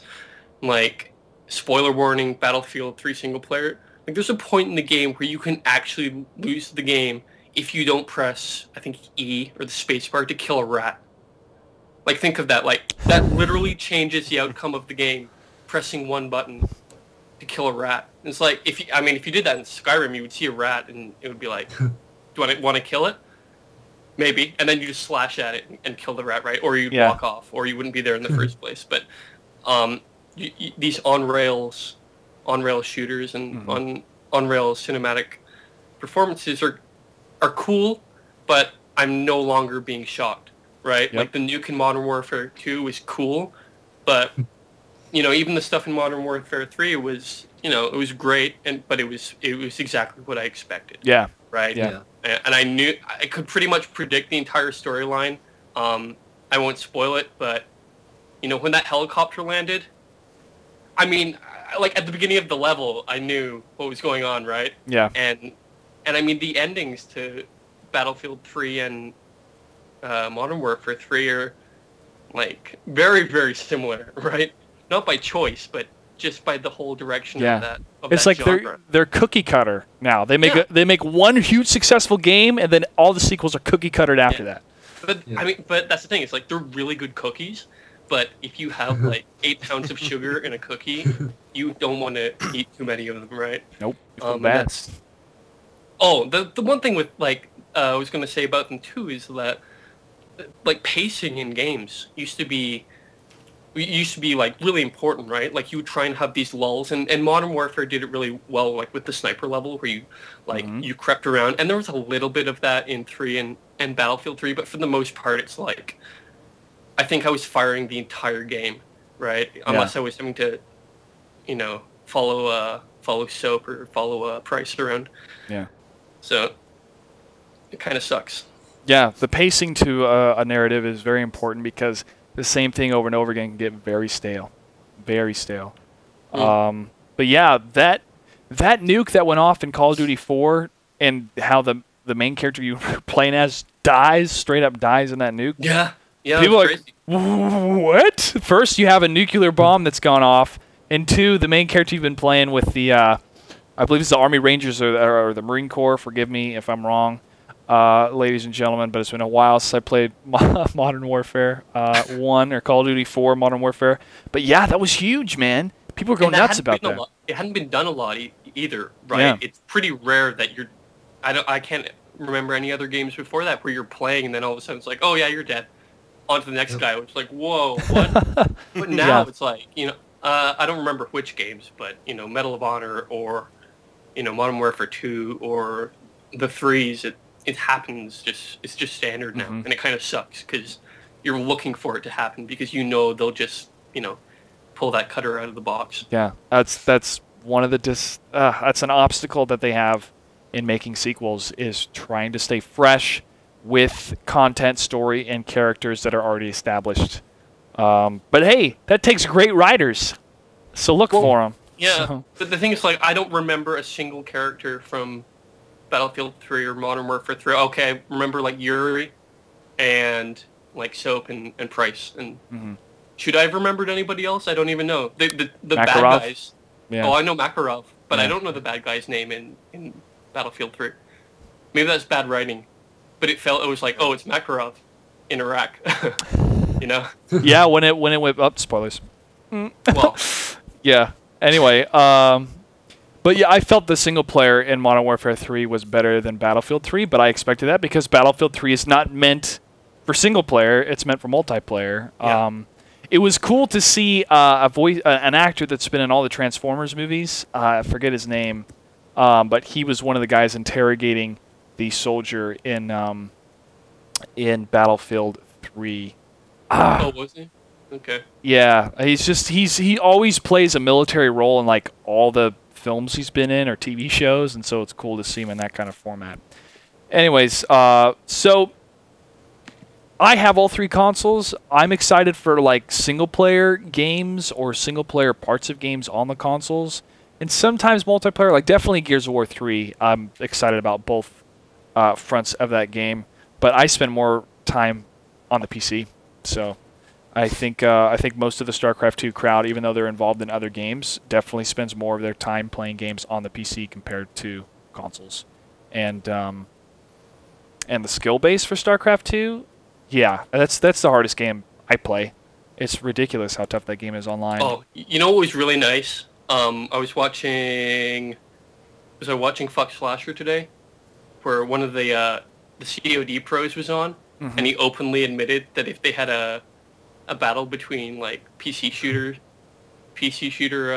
like FPS guys and console FPS guys, like it wouldn't even be close, right? Like PC console guys would just get destroyed. Yeah, PC would dominate.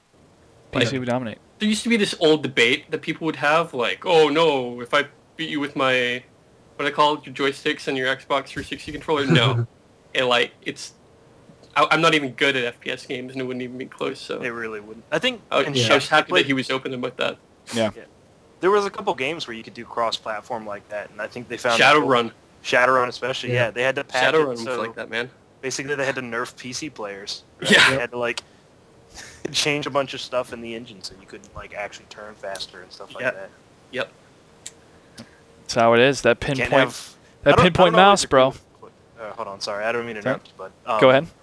I don't always agree with Slasher about a lot of things, but like, can you imagine Quake on Xbox 360 or something like that? Dude, it would be the dumbest thing. Can you imagine getting hints in Quake? This is a rocket launcher. This is how it shoots Well, rockets. If it Could was we on speedruns, I don't think you could. I don't think you could if it do was on speedruns console, on a they console. hit scan weapons No. and stuff, so I guess Yeah. you could hit things. But. Yeah. No, it wouldn't work, man. Wouldn't work. All right, shifting gears. MLG Providence. Guys, the finals. This is going to be huge. Omerta, bracket previews, man. Well, if Code S is coming. Yeah. It's like Oh, they're yeah. just flying an entire Korean Air jet is just going to be Who's straight in charge of this StarCraft league, 2. man? Jeez. Oh my gosh. My God. So what do we got to look forward to, my friend, besides pretty much the entire Korean roster? It seems. Well, I'm hoping that people aren't forgetting that we're also having the finals of the MLG Global Invitational, our online tournament there, which is going to be amazing. I mean, that's going to be MVP, Nesty, Idra, Naniwa, those 4 guys competing for several $1,000s. So that's going to be really exciting to watch. You know, can Naniwa or Idra come in and upset the 2 best Korean players in the world? So that'll be fun to watch. And then, like Dave was talking about, I mean, the Providence tournament itself, I think it's, I don't remember the exact number, but I think it's 14 Code S players are going to be playing, and that's just insane to think about. And I have a feeling, I mean, myself, I predicted this would happen, and I'm sure a lot of other people did too. I mean, with $50,000 for first place over the course of a weekend, I mean, that's the kind of money that these Code S players look to earn in a month playing through Code S, you know? Yeah. So they have the chance to come over here in 3 days and win a tournament and win Code S kind of money. So, you know, we got guys like Gonzi, you know, Nesty, MVP, Lacira, Keen, SC, just so many good players coming over. And then, of course, all the best foreign players are going to be there too. I mean, it's really interesting. And I'm not sure if a lot of people know, but there's no pool play at this event. Mm-hmm. You know, so it's a straight bracket. So guys like Idra and Huck that have the top seed, it's kind of like how the championship bracket plays out on Sundays at the MLG events leading up to this. I mean, those guys are going to be seated deep in the bracket. They don't have to play a lot of matches. They're going to get to see everything unfold in front of them, have a little bit more time to prepare. So yeah, it's just going to be an incredible tournament, man. A lot of people are just going to go, you know, MVP, Nesty, those two guys, that's your finals right there. But I don't know. Korean players in general aren't really used to playing, especially the Code S guys. You know, they're not used to playing these weekend sprint type tournaments. The marathon of MLG. Yeah. That's true. Yeah. And, you know, guys like Nesty coming through the open bracket, he's not used to having to play 10 matches, like 10 tournament matches in a day. You know, so will that affect him? You know, it's hard to say. But Yeah.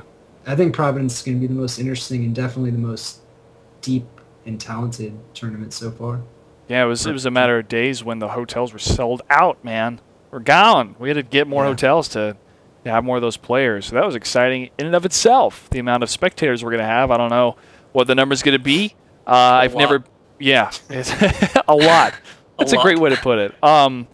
I've never been to this convention center, so I don't know what the square footage is going to be. But yeah, I am totally looking forward to it. And I look forward to doing more floor interviews and, of course, giving the guys from Team Liquid FaceTime because they're always great for interviews. I got to interview Rhett and Sheth and Hotbid when I was there. So I'll bring you Hero this time if you want. Okay. Sweet, man. I'll get Wax Awesome. and People would love that. or Yeah. Wani.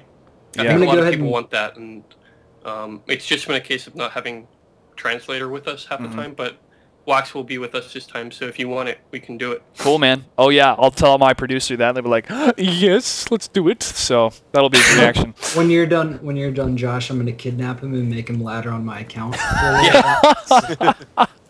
Practice on that. He's so polite, right? Like, when we're doing autographs, he'll, like, look at me, and I like, have to be the bad guy for him. Otherwise, he'll stand there for, like, 35 minutes signing, and they'll be like, Hero, and he'll be like, okay, and sign, and then looks at me like, do we have to go? I'm like, yes, we have to go. Oh, that's so great, man. The fans love it. I mean, really, the people that travel to come out these MLGs, it's well worth it. They get to interact with the fans, the casters, and to be in that crowd, to sit in that crowd and hear those cheers and hear those chants, dude, it is worth it every time. And I go out there sometimes just to sit and bask in the glory of so many StarCraft 2 fans rooting for their favorite players and watching some incredible matches happen at our tournaments. I think it's going to be our biggest event yet. Probably and safe to say. Yes, sure. I believe the opening ceremony will be quite fantastic with the Evil Knievel outfit that Sundance will be wearing, I believe. I don't know the official word on that, but he did say if there was over 150,000 that he would wear it, so hopefully that'll come true. Also, League of Legends is coming back Sweet. on the pro circuit, so that's going to be exciting. Hopefully it'll run smoothly. I'm pretty sure it will. Didn't we already have a problem with the team getting disqualified? Didn't CLG get disqualified? Yes, Slasher talked about that as far as the details. I believe it was on the FAQ, the FAQ. I could be mistaken though. It's a real shame, though. It was, I believe it was a player transfer or a player filled in for another one, but that can't happen as far as the with MLG rule sets. and so they were disqualified. And the team was very manner about it. They're like, yes, we understand, and this was the right decision to make from MLG. So I'd have to go more to the sources on the internet for more descriptive information. But yes, I think it was CLG. I'm pretty sure it was CLG, Wiggin. which sucks because it's always cool to see CLG play. Yeah, Yeah, yeah, it does. But I mean, I'm excited for League of Legends coming back. That's when I had my on-camera debut. Was for League of Legends when it was down, and I was like, "Hey, everybody! I'm out here at the Diamond Stadium for League of Legends, and nothing's working right now." What's that? Is that how you got your shot? It wasn't planned? Or? Well, I was asked to kind of oversee the whole League of Legends stream that was going on because I knew the game, and the production guys that were doing it were the production guys for Call of Duty. And so they just needed some help about how the game works and the format and whatnot. And I was there, and I said, well, I could wear a dress shirt and a blazer if you need me for any on-camera stuff to ask questions to the players or whatnot. And the guy was like, yeah, okay, let's do that, let's do that. And so we had those issues with the yeah, that was too bad. I remember that. Yeah, the Observer client was timing out, and so we couldn't watch the games, but the games could still happen. So I would do floor updates out there while the casters would talk about kind of what was going on. I felt bad for Rivington and for Forecourt Jester, but we did the best that we could under the circumstances, and Riot Games was there all night trying to fix it. But we did get a couple games streamed. And I'm excited for it to come back, and so it's going to be fun. The crowd was pretty good out there. But it was funny when I was talking about League of Legends on the mic, they cut off the feed after that, and this guy turned and went, wow, that was really epic. And I said, thanks. I walked backstage, so it was a lot of fun. And, of course, we have Halo and Black Ops on the tournament floor as well. Halo will not have any changes to its bloom, and Black Ops... It's Black Ops, so hopefully it will go well for those teams. All right, we're going to go into the next segment, but first we're going to have a quick commercial break and about 2 more segments, and then we're going to wrap up the show because I know Kennigit and Wiggin need to go play some Skyrim. So we'll be right back with more shit. If you're not playing Nord, you're playing the game wrong. If you're using magic, you're also playing the game wrong. Damn it, Sword I'm and double shield. playing the game. That's it. I'm glad I chose the right guys. All right, we'll be right back. Can survive in the cold? Nope. Nope. They have frost resist. The Nords do. That's right. The Nords right. do. Yeah. Lizards That's are right. cold-blooded, man. Get out of here. All right, stay Gotta go tuned. sun on a rock like during the day. Yeah.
All right, guys, welcome back to Shifting Gears. So, MLG 2012, it's going to be huge, but we don't know exactly what's happening yet. We do have some details that have been released via Twitter, via State of the Game. But I wanted to bring this up between you gentlemen. Unfortunately, wasn't able to ask Sheth this because he had to leave early. Is that before we introduced the GSL partnership program, MLG was kind of regarded as the foreigner and American tournament, while the GSL was considered the Korean tournament. But since we've had the program introduced, is there kind of a resentment from any of the non-Korean players that, oh man, this is our tournament, now the Koreans are coming in and doing very well? Or is it more of, this is great because we can be up against the biggest talent in the world and be the worldwide tournament that it needs to be. Wiggin, we'll start with you. It's awesome, man. The better the competition.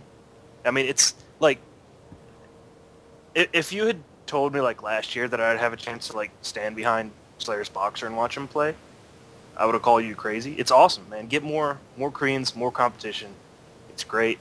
There's the running joke that Slasher started about Koreans winning everything as far as like the top of the MLG bracket and stuff like that. But hey, man, if like I really can't think of a bad thing about it. It's just fantastic. It forces the foreigners to compete more because it's not like they have a safety net where they can play in these tournaments that the Koreans won't be at. I mean, I really can't think of a downside.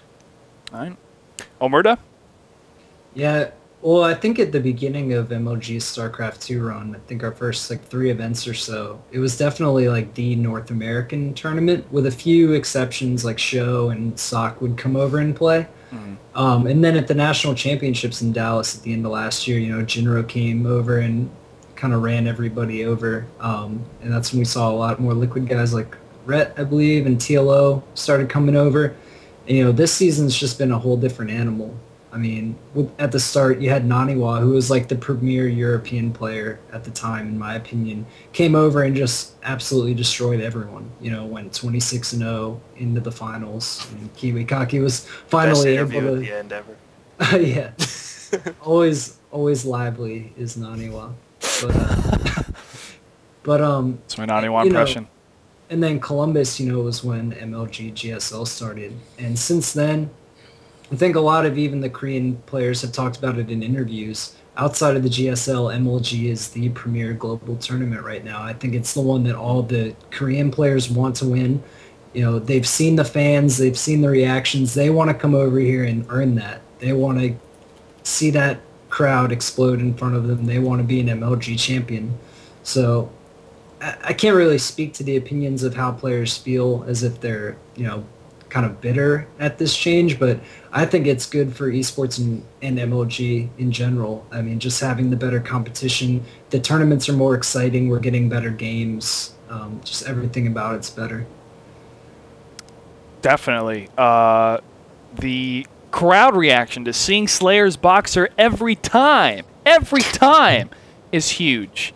And the wonderful performance from the entire Slayers team, the OGS team, the Incredible Miracle team. I mean, having all these guys over is just fantastic. Kennigit, same question. So I'll preface my answer with this, and it's that I work for Team Liquid, but I specifically work on marketing and promoting the team, right? And the very first thing I look at when the schedule comes out is the stage broadcast schedule. And I count how many stage matches do we have and how many potential stage matches do we have. And then when we get there, I figure out, well, how many matches are we going to have on the alternate streams? And I mean, we always do really well, right? Just because we're a popular team and we have that luxury. It's a double-edged sword, right? So if you have a lot of Koreans showing up to your event, you're going to generate higher numbers. It's as simple as that. It's basically what we've seen. Like NASL this season without Koreans has suffered. So when you have Koreans, you're going to have more people being exposed to your sponsors. But when you have Koreans, you're also having fewer chances to be on stage in front of your sponsors, right? And promoting your sponsors. When I looked at the Orlando stream schedule, almost all of the matches were Liquid guys or EG guys versus Koreans or versus each other, and then there was like Naniwa and like Kiwi Kaki and a couple others. And I understand why it's like that. Like MLG has to put good matches on for everyone, but I'm not really sure what the right approach is. I feel like there's some damage done by the fact that you have like 16 Koreans coming to Providence. A lot of the value of players doesn't necessarily come from their performance, but it's going to be like bloodshed at Providence, right? I think that's pretty much accepted. I mean, of the top 16, I I would say over 50% should be Korean. And that's unfortunate for foreign teams, but I don't know what's going to happen in 2012. If, like, I know some of the details of it, just from talking with some of the executives, so I don't know exactly what's public. But yeah, it's a concern for the way... Yeah, I don't know enough of the details and I don't know what's been released to clarify them with you guys. Okay, that's fine. So yeah, it could go really well or it could go poorly based on the way certain things are set up. But, you know, I have trust in the fact that MLG at this point kind of gets it, right? Like, I think there was a bit of a learning and a bit of a catch-up. You know, we knew right from the get-go, like when we first started talking to MLG, like, listen, this is going to be the biggest game you've ever had. And they're like, well, we got like 3 benches at, you know, Dallas or whatever. Yeah, yeah, I remember those. We're like, no, listen, you have no idea what's about to happen. Like, we got it, but, you know, now MLG gets it. So yeah, we'll see what happens. It's very hard to tell right now. It is a bit of a guessing game, but yeah, with that whole Korean domination thing and whatnot, it did become kind of the forefront of writing the stories. Who's coming from GSL? Who's coming to destroy now? And like the newest Korean coming over there would win. But also, and this is just my personal opinion. I'm not a pro gamer, but it's also kind of maybe made an incentive to the foreign players. Like, hey guys, listen. These Koreans are coming over. We need to step up whatever we need to do. We need to make small sacrifices in our life to practice more or whatnot so that we can compete against these guys coming in. And seeing the performance, especially out of Rhett, man. Rhett has been a continual great performer. Maybe, you know, not the grand prize winner of some of these tournaments, but constantly performing very well and asking about, you know, how he's doing in his game. He's like, well, things are going well in my life. I'm doing well with my team. And it's that kind of train of success that leads to more success for these players and gives them that that drive to overcome those obstacles of these players that continue to dominate all these tournaments. But yeah, I don't know all the full details either. I think to answer part of your original question though about players, you know, feeling slighted or feeling bad about this is that, you know, Tyler, who hasn't had the best season, right? To make an understatement, is pretty open about the fact that, listen, I wouldn't have it any other way, as far as Koreans being here, and I think Sheth has felt the same way when I talked to him about it. Is that, you know, if you want to get better, you have to play against better guys, and it's a work ethic thing, right? Like, yeah, it's just a work ethic and the nature of the Korean server. And the fact that everybody's so close together, it's very, very hard to compete against not the players and not the teams, but that environment, right? Mm-hmm. Like, the North American server is the worst server. Europe is better than North America. No, this is just the reality of it, right? Yeah, like, the European server is better than North American, and then a lot of the guys who transferred to EU server go, huh, this is pretty bad too. Or, you know, I can do better, and they go to Korea, and they just get monstered, right? They get killed so hard. And this was, Naniwa talked about this a lot, was, you know, when he went over, was, oh wow, this is so different, the way they play. It's just so much more aggressive, and, you know, you have a totally new environment to expose yourself to. But the Koreans who are there are not only talking to each other all day long and refining strategy, but because the entire environment's so condensed, like, you know, you can come up with a new strategy, and like 2 hours later, all the top guys have heard about it, mm-hmm. or are looking at it, just because of how fast things move.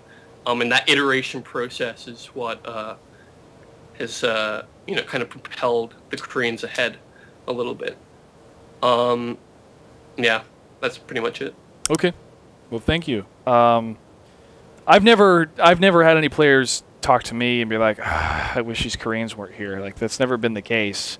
It's been more of like, oh man, I used to place like 3rd and 4th. Now I'm placing 16th and 17th. But, you know, if you have to train to beat the best, and that's what it's kind of come down to. But there's still, there's still always great manner with the players that are there.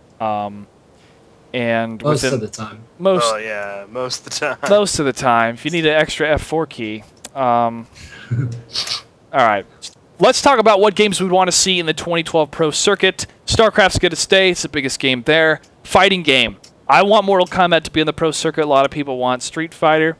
I'd love to see Street Fighter. Wiggin, you'd like to see Street Fighter? Yep. Omerta? Maybe new Smash when it comes out, too. Okay. Yeah, well, Smash. I've never really gotten very into the whole competitive fighting scene, but I know that there's a huge and dedicated following to it. And I think it's something MLG could really benefit from.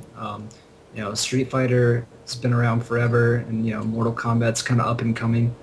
I don't know about Marvel vs. Capcom as much, but there are a lot of really competitive games with a lot of great players that dedicate a lot of time just to the games, and I think it would be a really great addition to MLG, to be honest. Yeah, I think a fighting game would be a great addition. Kennigit, you just want to get rid of all the other games and make more StarCraft 2 chairs, or? I said that to Detach, and he got really defensive once. So God, Detach. I was like, Detach, so how do you enjoy becoming a StarCraft 2 event? He's like, hey man, Halo got us where we are. I was like, oh, okay, let's back up. That's like saying, real. Hey, you know what? Hey, horses and trains did us very well, but now we have airplanes. So, right.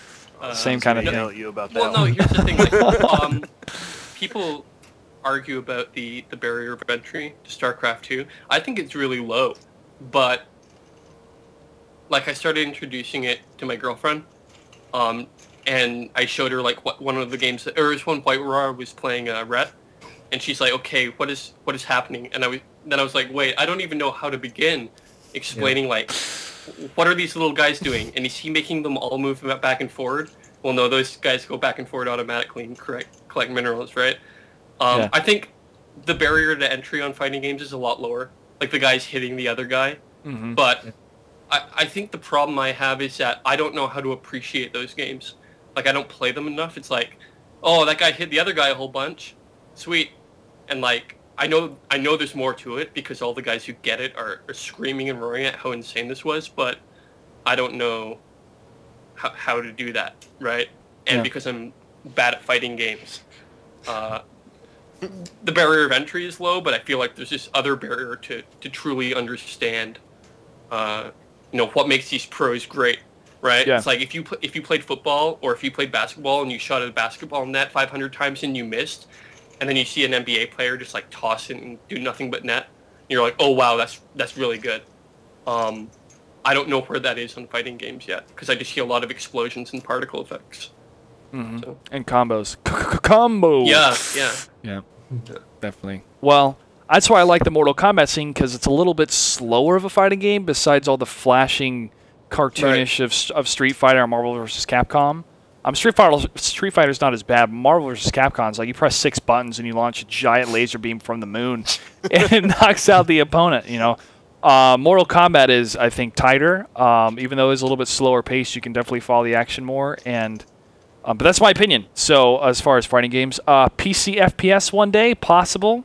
CS:GO, something else. Please. Yes. Yeah. We need a game like that. Is it has to be really popular, and it's hard to make a PC shooter really popular these days. That's if you want like a quality game.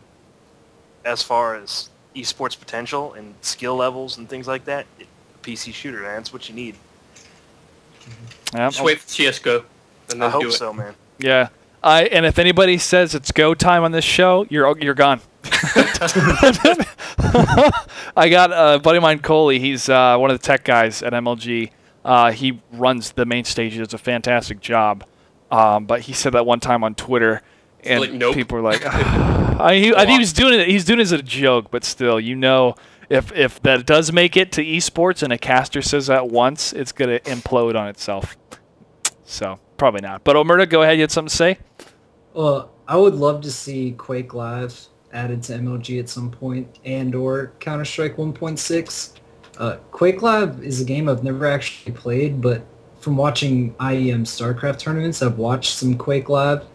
And that game is just fun to watch. Like, I just really enjoy watching Quake. It's really fast paced, and I didn't really know a lot about the specifics of, these guys picking up power-ups and, but I was kind of picking up on it, and just in general the game was fun to watch, and I think we could use some more growth to the PC department in general. And I think adding shooters like CS and Quake would be really awesome. As long as you don't have auto health regeneration after you get shot, I'll be happy.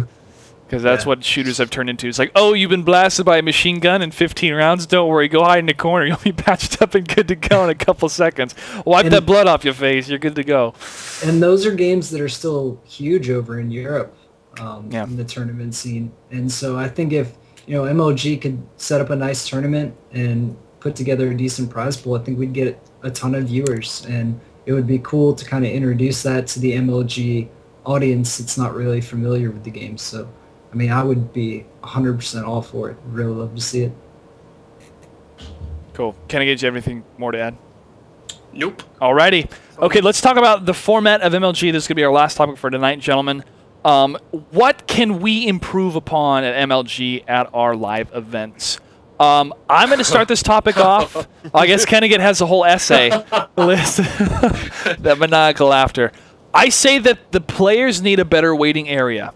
There needs to be a separated lounge with like a television and catered food maybe, so they don't have to go out and get stuff when they know their bracket's going to come up because they don't have enough time, because it's such a marathon of a day. When their name is announced. Yeah, a little intercom speaker system, but somewhere to go so that that they can practice as well and they're not getting crowded by people that want autographs, because honestly, it's hard to say no for a lot of these players to these guys, but they need to focus on their tournament.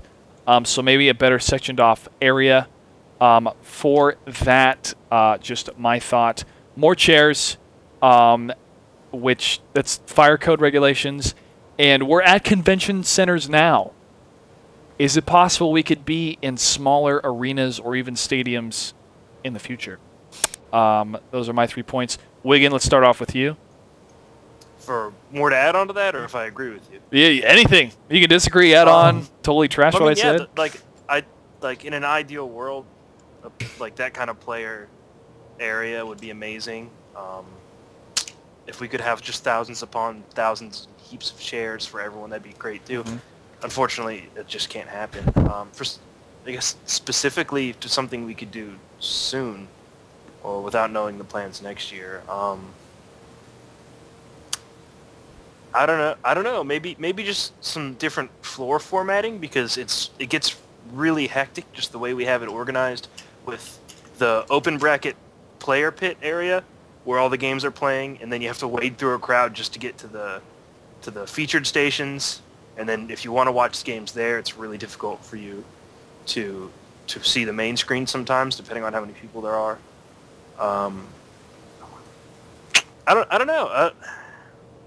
I mean, I've got the ref's perspective. I'm literally in this little area the whole time, and I'm just working my ass off. I can't really tell you, like from a player perspective or from a fan perspective. I think most of the consistent complaints that we would get from players was have already been addressed. Okay. I know. Oh, the one thing I've heard from a few people, it's just like something very small and specific, is on the featured stations. Since the crowd's right there, it's very easy to hear crowd reactions and things like that. Yeah. Some people were asking about like a slight delay on the TVs that are above there. Even though you can, if you're really close, you can still see right on their PC. But just a slight delay on those TV screens, just to sort of, okay, I don't know, help that problem. But shoot, man, I don't know. It's hard to think of little things you can do quickly. I mean, ideally, give us a stadium and everything like that'd be amazing. But yeah. It's not like we can do that next event. Yeah. Yeah. All right, Omerta.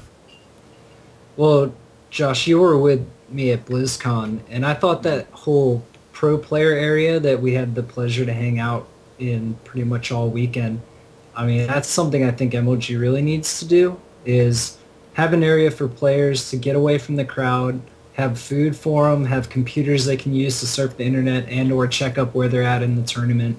Check the brackets. Maybe even, maybe even some TVs of the broadcast. I think there needs to be an area for players to just go and get away from the insanity that is the venue. As far as the whole stadium kind of idea, I don't know if like a traditional basketball or football stadium would even be the way to go. I really like the environment at MLG tournaments where the crowd's just kind of walking around, everyone's hanging out and having a good time. I think they could do, maybe add on convention halls. I mean, BlizzCon was what, 4 of the convention halls, so it was like 4 times as much space as what we get in an MLG event. So Yeah. I think just something as simple as adding on more, convention halls, having an entire StarCraft 2 hall, having an entire Halo hall, an entire Call of Duty hall, what have you, would be a step in the right direction to get more people, more seats for people, et cetera, et cetera. Kennigit, your list? I mean, go ahead. So most of my list I've already articulated to MLG, right, over months. Not to these guys, but to like Nicole Noel, who works with the teams and the sponsors, or Adam Apicella, who does league ops. Yeah, I mean, you guys touched on the major points, right? Which is, like I said earlier, like this is a cerebral game, and you need focus, and it's very hard to go from, like even myself, like when I come back from a gaming event and then have to switch back into school mode, like it's annoying, right? I know the feeling. Yep. Like if you've ever done it, it's like, wait, I gotta go and I gotta like concentrate on class now, and it's hard to do. So to do that and flip that switch back and forward is really annoying. And Tyler and Jeff and JP and others have been vocal about it on the state of the game, but I don't think we should expect fans to be their own arbiters at these events, right? Like if you get very limited exposure to the players you want to see, like you have to take that shot to try and get an autograph or picture, right? Like that's what I would do, and it's expected. Like that's what you should do. But there needs to be some sort of like you guys said, like a separate area or a better practice area. Even though it's not used that much at MLG right now, LOL foreigners, go practice. Like that picture of Slayer's boxer by himself practicing. It's like the ultimate description of, or the ultimate explanation of what's wrong with Korea versus foreigners. Yeah. I lost my train of thought, but yeah, those were basically the main ones, right? We need a separation, like the accessibility with fans and players and personalities and stuff is great, but it needs to be kind of like we just have to have that separation, right? And because the venues are so big, like we run around nonstop, like just trying to find guys, right? And I mean, when you're in a big convention center, there's all sorts of horror stories about phones not working and matches getting rescheduled or all this sort of stuff. I hope that it's going to be better next year, but I think just the whole MLG setup will be different. So yeah. Well, hopefully we'll have more details released at MLG Providence. I believe we will. But from what I've heard, it's addressing the concerns that we have heard from fans and from players for a while now, and we really want to make the best tournament possible. We really do. For the fans, for the players, and also create a successful business, a successful format that esports can thrive and grow, because money and success and sponsorships, that's what makes these events possible. And the prize money needs to increase, so there's definitely improvements that we need to make. Sundance is one of those guys that he's not satisfied. He enjoys the success that MLG has brought, that it has had as a whole, but he wants to improve upon it every time and listen to the community. And I believe that is a great attribute to have as a CEO and as a person, and also as an entity as a whole, as MLG. Myself, just being a caster, just being the floor reporter, I still look for improvements. Omerta, with his fantastic writing, I'm sure does the same. Wiggin with his reffing, and also trying to get more involved with the MLG scene as far as getting himself out there. We're all here trying to be progressive in helping esports grow, making sure that players feel at their 100% capacity, when it comes to playing this game. And even working with guys like you, Kennigit, the more behind-the-scenes guys or on-the-floor guys that are helping out the players or being involved in the online communities. It's all important. It's all encompassing because each of these facets make esports, and without each other, it wouldn't be as successful as it is today. And as long as we continue to work together, it's going to be even more success in the future. And that is how we are going to wrap up that segment, and we're going to have some final thoughts and some shout-outs. We're going to go ahead and start with you, my friend Wiggin. Thank you, Kennigit Sheth, for coming on, man. It's pretty sick. Always glad Thank to see you. you guys. I'll see you next week. Yeah. What would I have to do to bribe you to get one of those sweatshirts? That's what I want to do. Well, you know, I was gonna save it for my announcement, but then just save it. I'll save it. Okay, follow me on Twitter, MLG_Wiggin. Check out my stream. It's posted on Team Liquid. It's not featured because nobody watches it yet, but but yeah, they will. My master's Terran commentary. I like to coach people too. Check me out. And that's really it. Thanks for having me on again, Josh. All right, you are most welcome, Wiggin. Thank you so much. Omerta, your turn, my friend.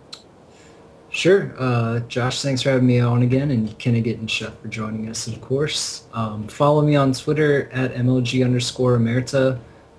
Definitely check out my work on MLG's site. I do most of the StarCraft 2 writing for them. And I'm also helping out JP and Patrick, a.k.a. Chobo Peon, with the re-release of SC Center, which I'm really excited about. SC Center is really cool, guys. You should check it out. It's if you ever have any, if you want to check out the news from StarCraft on a daily basis, get highlights of games you might have missed, and a little bit of analysis stuff, definitely check that out. Comes on 5 o'clock Eastern on MLG TV. I've also been streaming quite a bit, twitch.tv/OmertaSC. It's listed under the Team Liquid non-featured streams as MLG GCA. Hopefully get more viewers and maybe get featured one day, but I try and commentate as much as I can when I stream and talk to the chat and stuff, so it's a lot of fun. But yeah, I think that's all I've got. All right, Kennigit? Yeah, I was going to say, we actually haven't put this into production, and I don't think we plan to. It's kind of like, we have a whole bunch of shirts that we just kind of did just as tests for ourselves. But we are going to do a new player uniform, and we've been working on it. Disciple and I use one of the designers for a few months off and on, and probably for next season we'll have it for next year. Cool. So yeah, I guess I can announce that. And yeah, check out Team Liquid, obviously, teamliquidpro.com. We're looking for more feedback. There's a thread in, I think it's in StarCraft 2 forum, or in the community forum. TL Pro is 6 months old now, and we're looking for ways to get better content and see, what the feedback from people is like what do you like, what do you think is shit. Please let us know. Yeah, we don't want it just to be a team site where, you go and we tell you what keyboard everyone uses and we force players to make a blog. We want it to be, enticing content that the players enjoy, and, the ease of production is there for those guys so they don't have to focus on it too much, but we're still getting something out to the fans. So if we can balance those, then that's great for us. Yeah, I'll be at Providence with everyone. Yeah! Yeah. Yeah, awesome. See you there, man. And next week is going to be really crazy for us as a site and as a team. We're going to have 3 really big announcements. So that's your exclusive. One is bigger than all of them, and they scale up. But Did you just announce an announcement? I did announce an announcement, and I hate it. But we were talking about it today. We're like, are we really not going to do any promotion because we have 3 pretty important ones? So yeah. it'll be next week, starting next week, and we'll go through. Cool. Well, it's very exciting. Hey, new team uniforms, I'm down. That's gonna be awesome to see. Yeah, we're figuring them out now. Cool. What we're gonna do. Cool, man. I want the old Broodwar Spaceman uniforms. Nothing would make me happier than massive shoulder pads, but yeah, I don't know. We'll see what happens. I'll teach you guys how to moonwalk. We can make it official. Really. That'd be cool. All right. Well, Kennigit and Omerta and Wiggin, it was great to have you on the show, as well as Sheth. Even though he had to dip out early, it was great to have him on.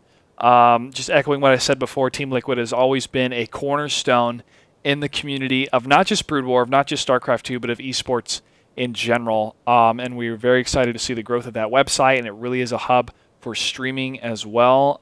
So if you're just starting out and starting your own streams, check out the Team Liquid website. You can register to having the stream added to the roster. Obviously, it won't be featured because you don't have enough people yet, but it's something that I did when I started my stream. And even though it's on a list of like 100 people whenever I go live, it's still worth it, and it's still a lot of fun. The first blog, fix that, yeah. By the way, I want to fix that in the future. I'm not sure. We're not sure how yet, but it's like the streaming service list is. A lot of people get confused and like, what are featured? And it's like, well, we don't feature streams as a service to players and casters and that. We do it as a service to the community, right? Mm-hmm. Exactly. It's like if this person has demonstrated that they should be featured, then we will feature them. But we're not doing favors to make people more popular. Yeah, right? and you address that on the description of the website, I believe. Yeah, I kind of talked about that. But in general, like, I mean, if you go like 8 p.m. on a Saturday or something, there's hundreds of streams there, and it's very hard to figure out what you should watch. So yeah, it's something we need to look at more. Maybe you could have just a non-featured stream of the month and be like, yeah, I've been thinking about that too, or like of the week or dice something, or I'm feeling lucky button or something, and put a random stream. Yeah, that'd be kind of fun. Well, cool. But yeah, streaming has exploded, and definitely those that have started their Twitch.tv accounts have it registered on the site, and it's a good way to kind of post in a place where there's a lot of traffic that you can refer people to on a website. Be like, okay, this is my show format's going to be, so I'm going to do this night every Thursday at 8 p.m. and I'm going to stream this or stream some StarCraft, and it's just a good place to post it. Final shout-outs for me. Thanks to all the support from the entire community. You can follow me at Clutch08 on Twitter. My stream is twitch.tv/Clutch08. I was playing some Uncharted 3 this week, so you can check out the VODs for that. We're all going to be in Providence next week. I can't believe it's this close. Time has gone so fast. It's like I just unpacked my bag from Orlando, man, and from BlizzCon, so I'm very excited. Yeah. Sweet.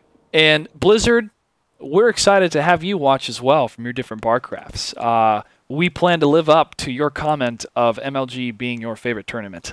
So everybody's going to be hard at work. So once again, thank you to Kennigit, to Sheth, to Omerta, and Wiggin. This is Clutch signing out for this week. I will not be on next week, obviously, because we will have MLG Providence. But tune in for the week after that. We will have the aftermath of that incredible event. Thank you so much for tuning in to Shifting Gears. Do you have one more thing to add, Kennigit? Or? Yeah. Go ahead. Liquid Hero started streaming right now. Go, go! Oh my god. Go. Cool. Playing K-pop. Bye. All right, see you guys. See you guys.